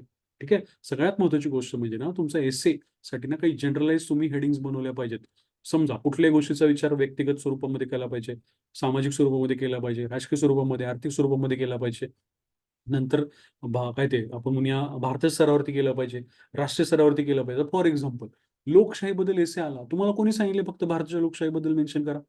जिथे-जिथे लोकशाही जगामध्ये धोक्यात आहे, त्याच्याबद्दल तुम्ही विचारच करत नाही. का बरं? कारण तुम्ही एक जनरलाइज स्ट्रक्चरच क्रिएट करून ठेवलेलं नाही एसेचं, की मला जेव्हा एसेबद्दल विचार करायचा आहे, तेव्हा व्यक्तिगत पातळीपासून ते जागतिक पातळीपर्यंत, ठीक आहे. व्यक्तिगत पातळीपासून ते सामाजिक पातळीपर्यंत, व्यक्तिगत पातळीपासून ते काय आपण म्हणूया सरकार पातळीपर्यंत, व्यक्तिगत पातळीपासून ते काय नॉन गव्हर्नमेंटल ऑर्गनायझेशनच्या पातळीपर्यंत मला वेगवेगळ्या स्टेजमध्ये सोशो, इकॉनॉमिक, कल्चरल, ठीक आहे ना, पॉलिटिकल ॲस्पेक्टमध्ये मला विचार करायचा आहे, ॲडमिनिस्ट्रेटिव्ह ॲस्पेक्टमध्ये, कॉन्स्टिट्यूशनल अँगलमध्ये मला विचार करायचा आहे.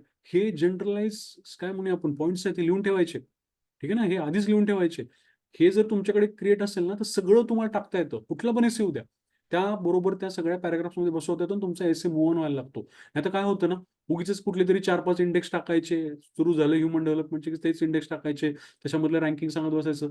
ते रँकिंग सुद्धा खूप सहज सांगता आलं पाहिजे, लक्षात ठेवा. ठीक आहे ना, म्हणजे तुमचा एसे सोल्युशन ओरिएंटेड असायला पाहिजे, दिसला पाहिजे, हे सुद्धा खूप महत्त्वाचं आहे. ते खूप म्हणजे खूप सिंपल भाषेमध्ये सांगता आलं पाहिजे. फॉर एक्झाम्पल ईव्हीएम बद्दल मी सांगतोय. ईव्हीएम बद्दल काय मी ते परूरला पहिल्यांदाच वापर झाला, मग नंतर व्हीव्हीपॅटच आलं वगैरे, वगैरे. नाही.